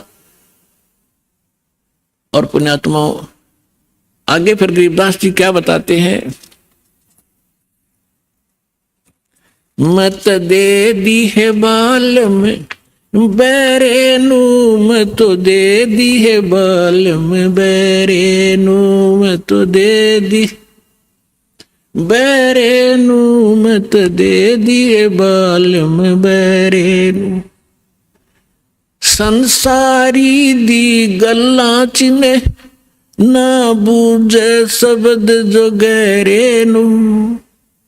संसारी दी गल्ला चिने नहीं बूझे शब्द जो गहरे नू। ये मुर्दों से ती प्रीत लगावे न जाने सतगुरु मेरे नू। मुर्दों से ती प्रीत लगावे न जाने सतगुरु मेरे नू। मैं तो दे दी है बालम बैरे नू, मत दे दी है बालम बैरे नू। श्वेत छतर सिर मुकुट विराजे देखत ना उस चेहरे नू। श्वेत छतर सिर मुकुट विराजे देखत ना उस चेहरे नू। ऊंची थड़ियां खेती बोवे ये भूल गए नज डरे नू। ऊंची थड़ियां खेती बोवे ये भूल गए नज डरे नू। मैं तो दे दी बैरे नू, मैं तो दे दी है बालम बैरे नू। मैं तो दे दी बैरे नू, मैं तो दे दी है बालम बैरे नू। ये संसार समझदा नहीं कहंदा श्याम दोपहरे नू। ये संसार समझदा नहीं कहंदा श्याम दोपहरे नू। गरीब दास ये वक्त जात है रोवोगे इस पैरे नू। गरीब दास ये वक्त जात है रोवोगे इस पैरे नू। मैं तो दे दी है बालम बैरे नू, मत दे दी है बालम बैरे नू। ऊंची थलियां खेती बोए ये भूल गए हैं नज डरे नू। ऊंची थलियां खेती बोए ये भूल गए नज डरे नू। गरीब दास ये वक्त जात है रोवोगे इस पैरे नू। गरीब दास ये वक्त जात है रोवोगे इस पैरे नू। मैं तो दे दी बैरे नू, मत दे दी है बालम बैरे। अब इसमें क्या बताना चाहा है परमात्मा के ज्ञान को गरीबदास साहिब जी ने, कि यदि आप किसी मित्र को, बहन भाई को या कोई और निकट के संपर्क वाले को कुछ बताना चाहोगे इस ज्ञान के बारे में, वो कति सुनने को तैयार नहीं, क्योंकि मन है उसके अंदर प्रभावी है, हैवी है मन। और उसी व्यक्ति को कोई ये कह दे कहाँ जाते हो भाई, कि मैं जाता हूं अमरनाथ पे, और उसको ये कह दे कि केदारनाथ पर जाने से बहुत लाभ होता है, तो पूछेगा कब जाएगा, मुझे भी ले चलना। No objection. कोई सोमवार का व्रत रखता है तो उसको कोई ये कह दे कि शुक्रवार का व्रत बड़ा बेनिफिट देता है, अच्छा बता कैसे करना होता है तुरंत मान जाएगा। तो यहां परमात्मा कहते हैं मैं तो दे दी बालम बैरे नू, और संसारी दी गल्ला चीने। आम आदमी कह दे वो मान ले, और ना बूझे शब्द गहरे नू, इस गहरे ज्ञान को नहीं पूछना चाहता, ना समझना चाहता। तो क्या बताते हैं, संसारी दी गल्ला चिन्ह नहीं बूझे शब्द जो गहरे नू। ये मुर्दों से ती प्रीत लगावे न जाने सतगुरु मेरे। अब जैसे प्रत्येक गांव में किसी तालाब के ऊपर या किसी अन्य स्थान पर कोई संत साधक मर गया, मृत्यु को प्राप्त हुआ, उसकी यादगार बना ली, वह माथा टेकन लाग गए सारे, पूरा गांव का गांव। का हमारे तो दादा लाई पूजा है यार। अरे कोई विवेक तो लो। देखो जैसे ठीक है वो संत अच्छे होंगे जो आज तक पूजे हैं, लेकिन उस समय जो उस जीवित समय में उसके जैसा भी वो संत था, जैसी भी भक्ति साधना थी उसके पास, तो उससे उस समय लाभ तो मिल सकता था। जब वो वर्तमान में था। अब तो वैसे उसकी महिमा वैसे ठीक आदर करते रहो, लेकिन मोक्ष कति नहीं, लाभ नहीं मिलेगा। जैसे कोई डॉक्टर है, वैद्य है, और वो बहुत अच्छा वैद्य था और खूब अच्छी दवाई देता था, रोग नाश कर देता था, ठीक है। तो उस समय जो उसके संपर्क में आए तो उनका वो लाभ मिला। उसकी मृत्यु होगी, मृत्यु के बाद उसकी यादगार बना दी। और वहां फिर अब कोई जावे उस वैद्य से ये कहने कि वैद्य जी मेरा मलेरिया हो गया, दवाई बताइयो, वह वैद्य की मूर्ति वह दवा काम नहीं कर सकती, जो ओरिजिनल जीवित कराया करता था। तो यह भूल मारा ईब तई लाग रही थी, अब मिटेगी। तो क्या कहते हैं, मुर्दों से ती प्रीत लगावे, ना बूझे शब्द जो गहरे नो।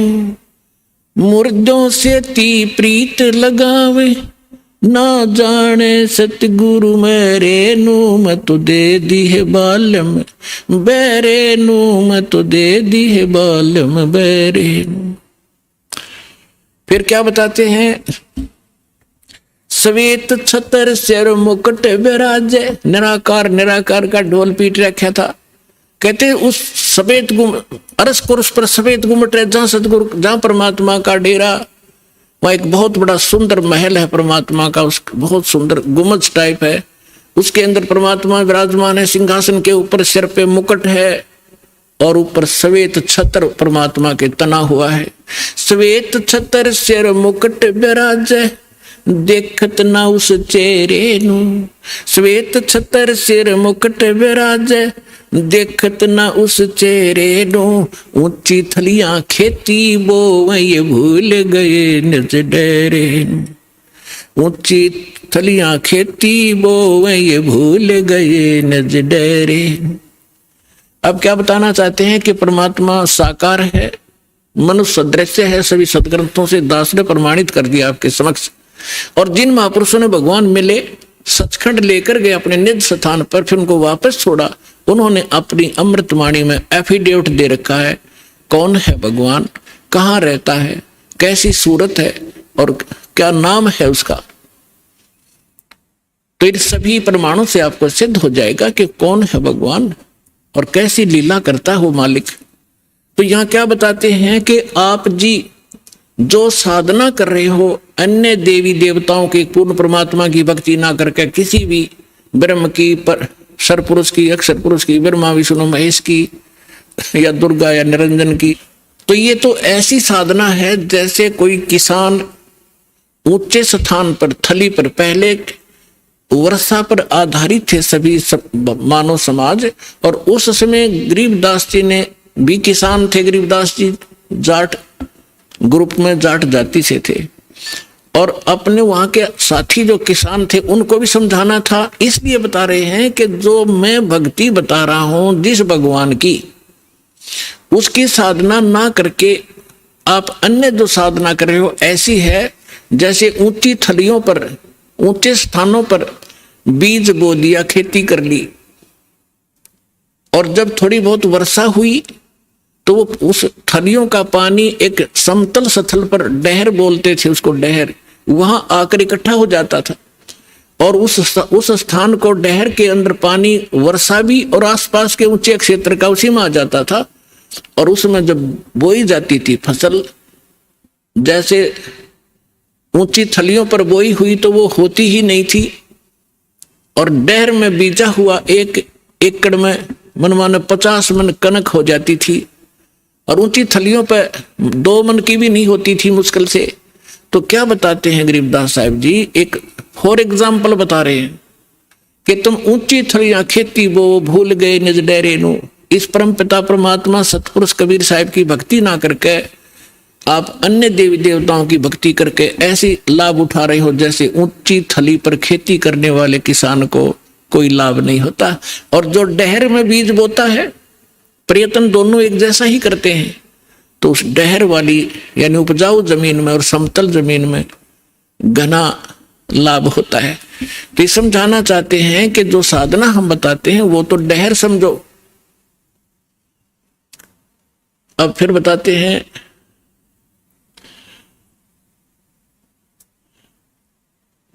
गोता मारूं स्वर्ग में जा बैठूं पाताले, गरीबदास ढूंढता फेरूं अपने हीरे मोती लाल।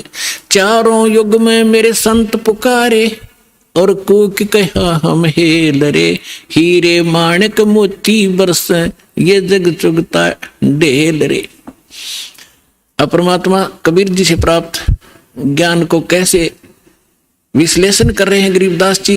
कबीर साहब बता रहे हैं कि चारों युगों में मैं आया, अच्छी आत्माओं को मिला, उनको तत्व ज्ञान और यथार्थ स्थान से परिचित करवाया, सतभक्ति से परिचित कराया, और ये चारों युग में संत पुकारे और कूक कहा हम हेल रे, हीरे माणिक मोती बरसे ये जग चुगता ढेल रे। हम तत्व ज्ञान और यथार्थ साधना रूपी हीरे मोती लालों को बखेर रहे हैं, और आप जी इस ज्ञान से परिचित न होने के कारण इन लाल और हीरे मोतियों को ग्रहण ना करके कंकर पत्थर, आन उपासना रूपी कंकर पत्थर इकट्ठे कर रहे हो, जो तुम्हें बाद में कोई लाभ नहीं देगी। उसी को यहां प्रमाणित कर रहे हैं।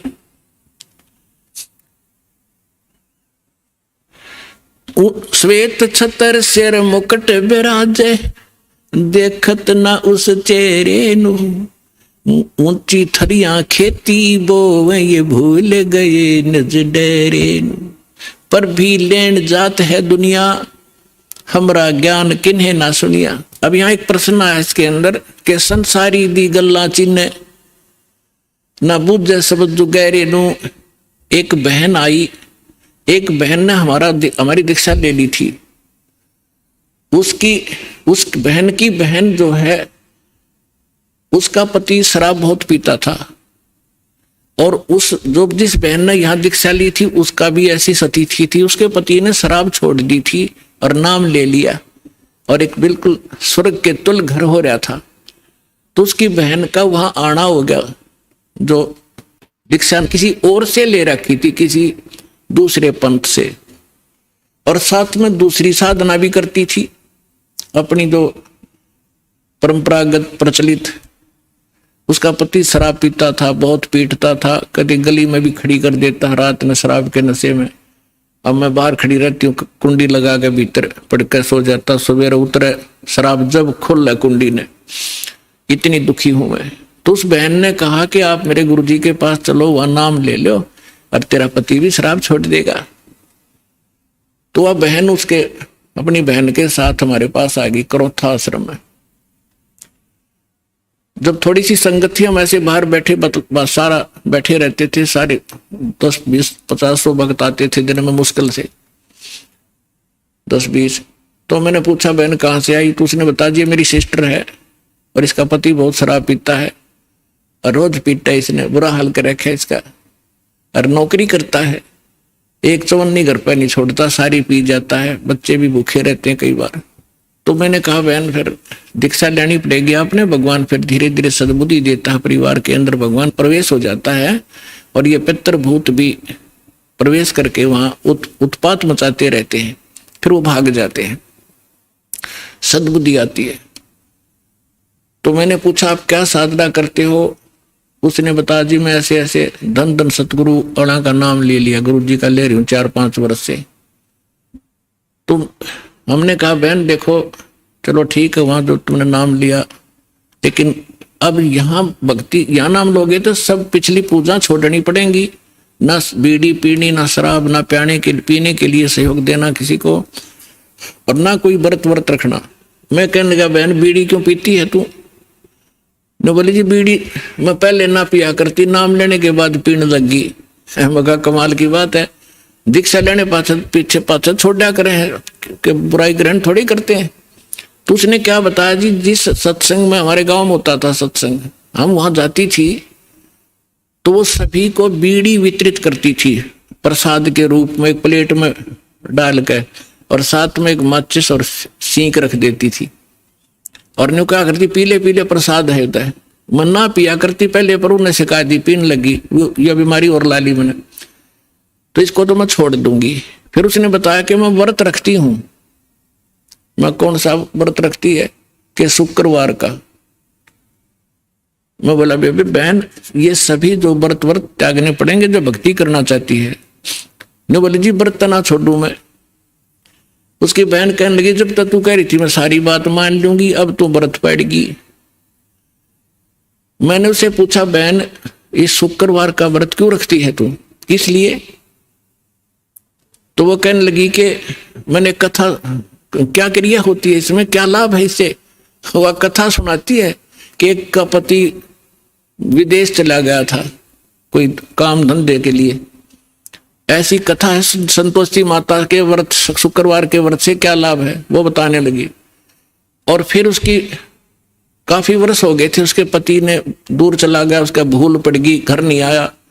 संतोषी माता एक बहन को दिखाई दी उसको, जिसका पति बाहर गया हुआ था दूर देश में, और उसने बताया कि तू मेरे 16 शुक्रवार के व्रत रख ले, तेरा पति घर आ जाएगा। तो उसने 16 शुक्रवार के व्रत रखे और 16वां शुक्रवार का जो व्रत था उसका पति घर आ गया। इसलिए उसकी पूजा करती हूँ। और मैं तेरा रोज आवर रोज गड़े, तो गड्ढे की शुक्रवार के व्रत ने अकल की चोर। चलो उसका तो पति दूर चला गया था, उसकी तो बुला लिया उसकी संतोषी माता ने, तेरा तो डेली आवर डेली गड़े तने, और फिर भी शुक्रवार का व्रत है कल तुम्हारे अंदर। तो यहां परमात्मा कहते हैं कि संसारी दी गल्ला चीने ना बूझे शब्द जो गहरे नु, सच्चाई से परिचित ना होना चाहते हैं और ऊंची थलियां खेती वो ये भूल गए निज डेरे नु। फिर क्या बताते हैं कि ये संसार समझदा नहीं कहंदा श्याम दोपहरे नु। अपने आत्माओं 7-8 सत्संग यहां से हुआ था। भाई तन दर सुखिया कोई ना देखा, जो देखा सो दुखिया हो, उदय अस्त की बात करते हैं, मन सबका किया विवेका हो, सबका किया विवेका हो। यहां पर कहते हैं झूठे सुख को सुख है ये मान रहा मनमोद, ये सकन से बिना काल का कुछ मुख में कुछ गोद।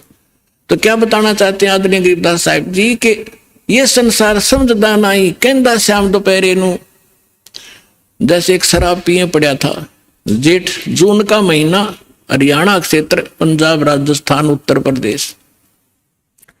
इसमें जून के अंदर एक भयंकर गर्मी गिरती है और शराब पी कर बाहर पड़ा बिल्कुल मैदान में, और उसका साथी कहता है कि उठ ले भाई, बहुत दुखी है तू, मुंह में झागा रे, पसीना पसीना, रेते में लेटा हुआ है, उठ तुझे छाया में लेटा देता हूं। वो शराब के नशे में कहता है छेड़ना मौजूरी है, वहां धूप में पड़ा है, रेत के अंदर पड़ा है, पसीना पसीना है, और उसको कहता छोड़ दे मौजूरी है। तो परमात्मा कहते तुमने भांग पी रखी काल की, कबीर ये माया अटपटी सब गट आनड़ी, और किस किस ने समझाऊं या कुआ भांग पड़ी। तो ऐसे हम इस दुख को सुख मान रहे हैं इस नशे के अंदर। फिर क्या बताते हैं, जैसे एक रिश्तेदार दूसरे रिश्तेदार को यानी मित्र या रिश्ते रिलेटिव को कोर्ट में मिला, कचहरियों में, और वहां मिलते ही हाथ मिलाते हैं और कहते और क्या हाल है, अकमौज हो रही है। कोर्ट में मौज का क्या काम, वहां तो घी बंधी रहती है, कोर्ट में भी मौज है। वहां गए हैं व्यक्ति को 2 मिनट में चिंता रहती है, वकील नहीं आया, गवाह नहीं आया, फलाना नहीं आया, और फिर और क्या हाल है, ठीक ठाक मौज है। कोर्ट में जाने वाले व्यक्ति को भी मौज है। फिर हॉस्पिटल में गया, किसी का कोई बच्चा बीमार था, मित्र आए वहां मिलने के लिए। अब उससे पूछते हैं और ठीक है, अपना लड़का तो बीमार है बाकी मौज हो रही है, लड़का मरने को हो रहा है बाकी ठीक ठाक है। तो परमात्मा कहते हैं ये संसार समझदा नहीं कहंदा श्याम दोपहरे नो। जैसे जेठ का महीना और दोपहर के समय को, और कोई ये कहे कि ठंड सी लग रही है, तो उसने शाम देखी नहीं है। तो शाम के समय जो शीतलता होती है, तो दोपहर के समय वो धूप में जला हुआ भी ये कह रहा है कि कहंदा श्याम दोपहरे नु, यानी इस दुख को तुम सुख मान रहे हो, झूठे सुख को सुख कहे ये मान रहा मन मोद, ये सकल चबीना काल का कुछ मुख में कुछ गोदे। फिर क्या बताते हैं परमात्मा भाई सुरपति दुखिया भूपति दुखिया, रंग दुखी बपरीती हो, कह कबीर और सब दुखिया, एक संत सुखी मन जीती हो, संत सुखी मन जीती हो। सुरपति देवताओं का राजा इंद्र भी दुखिया, और पूरी पृथ्वी का राजा भी दुखिया, और रंक तो स्वाभाविक दुखी, जो गरीब है वो तो दुखी है ही है। तो परमात्मा ने बताया है, कहे कबीर और सब दुखिया, एक संत सुखी मन जीती हो। यानी परमात्मा की शरण में जो प्राणी आ जाएगा, पूरे सतगुरु की शरण में आने से, उस सच्चे परमात्मा की भक्ति करने से उसको एक तो ज्ञान ऐसा प्राप्त हो जाता है कि वो संसारिक इन आडंबरों से दूर हो जाता है।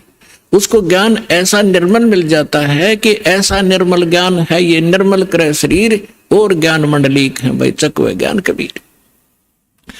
उसको ज्ञान ऐसा मिल जाता है कि यहाँ तक पीछा छुड़वाएं पार पड़ेगी, ना कोठी की घनी आवश्यकता, ना बंगले की, ना ज्यादा यहाँ अटपट चले नहीं, क्योंकि हमारे परमात्मा सारी ब्रह्मांड के पालक, सबके रचनहार, एक झोपड़ी में टाइम पास करा करते और हाथ से कपड़ा बुनकर निर्वाह करके दिखाया करते थे, जो सबका पालन करने वाले। नहीं तो वो एक वचन से एक बहुत बड़ा महल बना सकते थे, उन्होंने ईंट सीमेंट डालने की जरूरत नहीं थी। वो हमें ये बताना चाहते थे, इस गंदे लोक से निकलना चाहते हो तो यहाँ की बकवाद छोड़नी पड़ेगी, केवल यहाँ से जन्म और मृत्यु का छुटकारा चाहिए आपको, तो ये भक्ति कर लीजिए। गीता अध्याय नंबर 7 के श्लोक नंबर 29 में कहा है, गीता ज्ञान दाता कहता है कि जो मेरे ज्ञान को आश्रय कर लेता है और तत्वदर्शी संत की जो खोज कर लेता है, और वो व्यक्ति जो केवल जरा और मरण से छूटने का प्रयत्न कर रहे हैं, वो उस तत्व से परिचित हो चुके हैं और सारे दातम ज्ञान से परिचित हैं और वो सब कर्मों से परिचित है, वही प्राणी जरा और मरण से छूटने का प्रयत्न करते हैं, इस संसार के किसी सुख की वो कामना नहीं करते। तो यहाँ इस आने से आपको ये ज्ञान हो जाएगा और फिर ये समर्थ है। आपको जिस चीज की आवश्यकता होगी, बकवाद नहीं सुनेगा आपकी। आपको आवश्यकता होगी तो आपको तुरंत दे देगा, ला कहते कुछ भी कारण बनाओ। तो इसलिए यहां परमात्मा कहते हैं, कहे कबीर और सब दुखिया, एक संत सुखी मन जीती हो। मन जीतना यही होता है कि जैसे हमने यहाँ की ये जो नाचना गाना, इसका तो ज्ञान ही हो गया, बकवाद है मतलब की। अब नाच गा रहे हैं, ढोल पीट रहे हैं, डीजे बजा रहे हैं, अगले दिन दूल्हे की मृत्यु हो जाती है, टक्कर मार कर रो रहे हैं, बजा ले डीजे। तो यहाँ संत कहते हैं, ना जाने, नानक साहब जी कहते हैं, ना जाने काल की कर डारे, किस वे ढल जा पासावे, अर्जिना के सरते मौत खुड़क दी उन्होंने केड़ा हंसावे।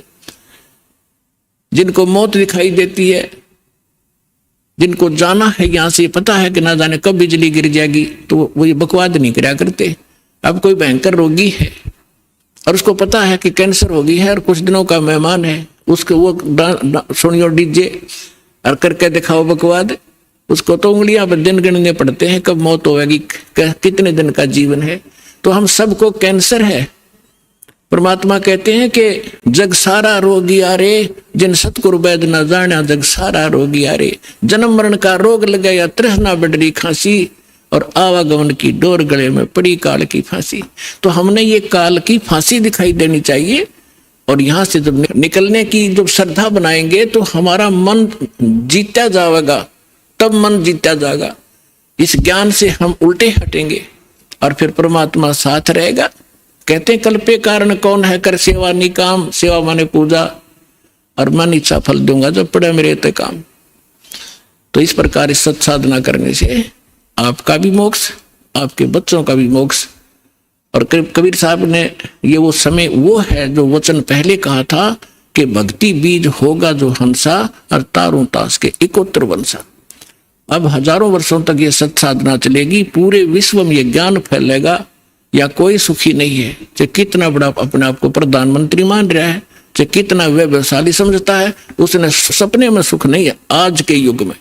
तो इस ज्ञान से, इस भक्ति से आपकी आवश्यकता भी पूरी होगी और मन भाग जाएगा, आत्मा दृढ़ होगी, आपका मोक्ष होगा, सतलोक चले जाओगे।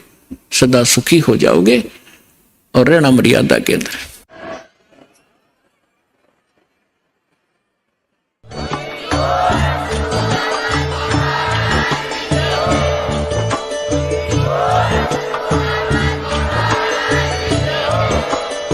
आप सुन रहे थे जगत गुरु तत्वदर्शी संत रामपाल जी महाराज जी के मंगल प्रवचन। अधिक जानकारी के लिए विजिट कीजिए हमारी वेबसाइट www.jagatgururampalji.org। संत रामपाल जी महाराज जी के शुभ आशीर्वाद से पूरे विश्व भर में 500 से भी ज्यादा नाम दीक्षा केंद्र हैं, जिन पर संत रामपाल जी महाराज जी द्वारा ऑनलाइन निशुल्क नाम दीक्षा दी जा रही है। अपने नजदीकी नाम दीक्षा केंद्र का पता करने के लिए संपर्क करें 8222880541।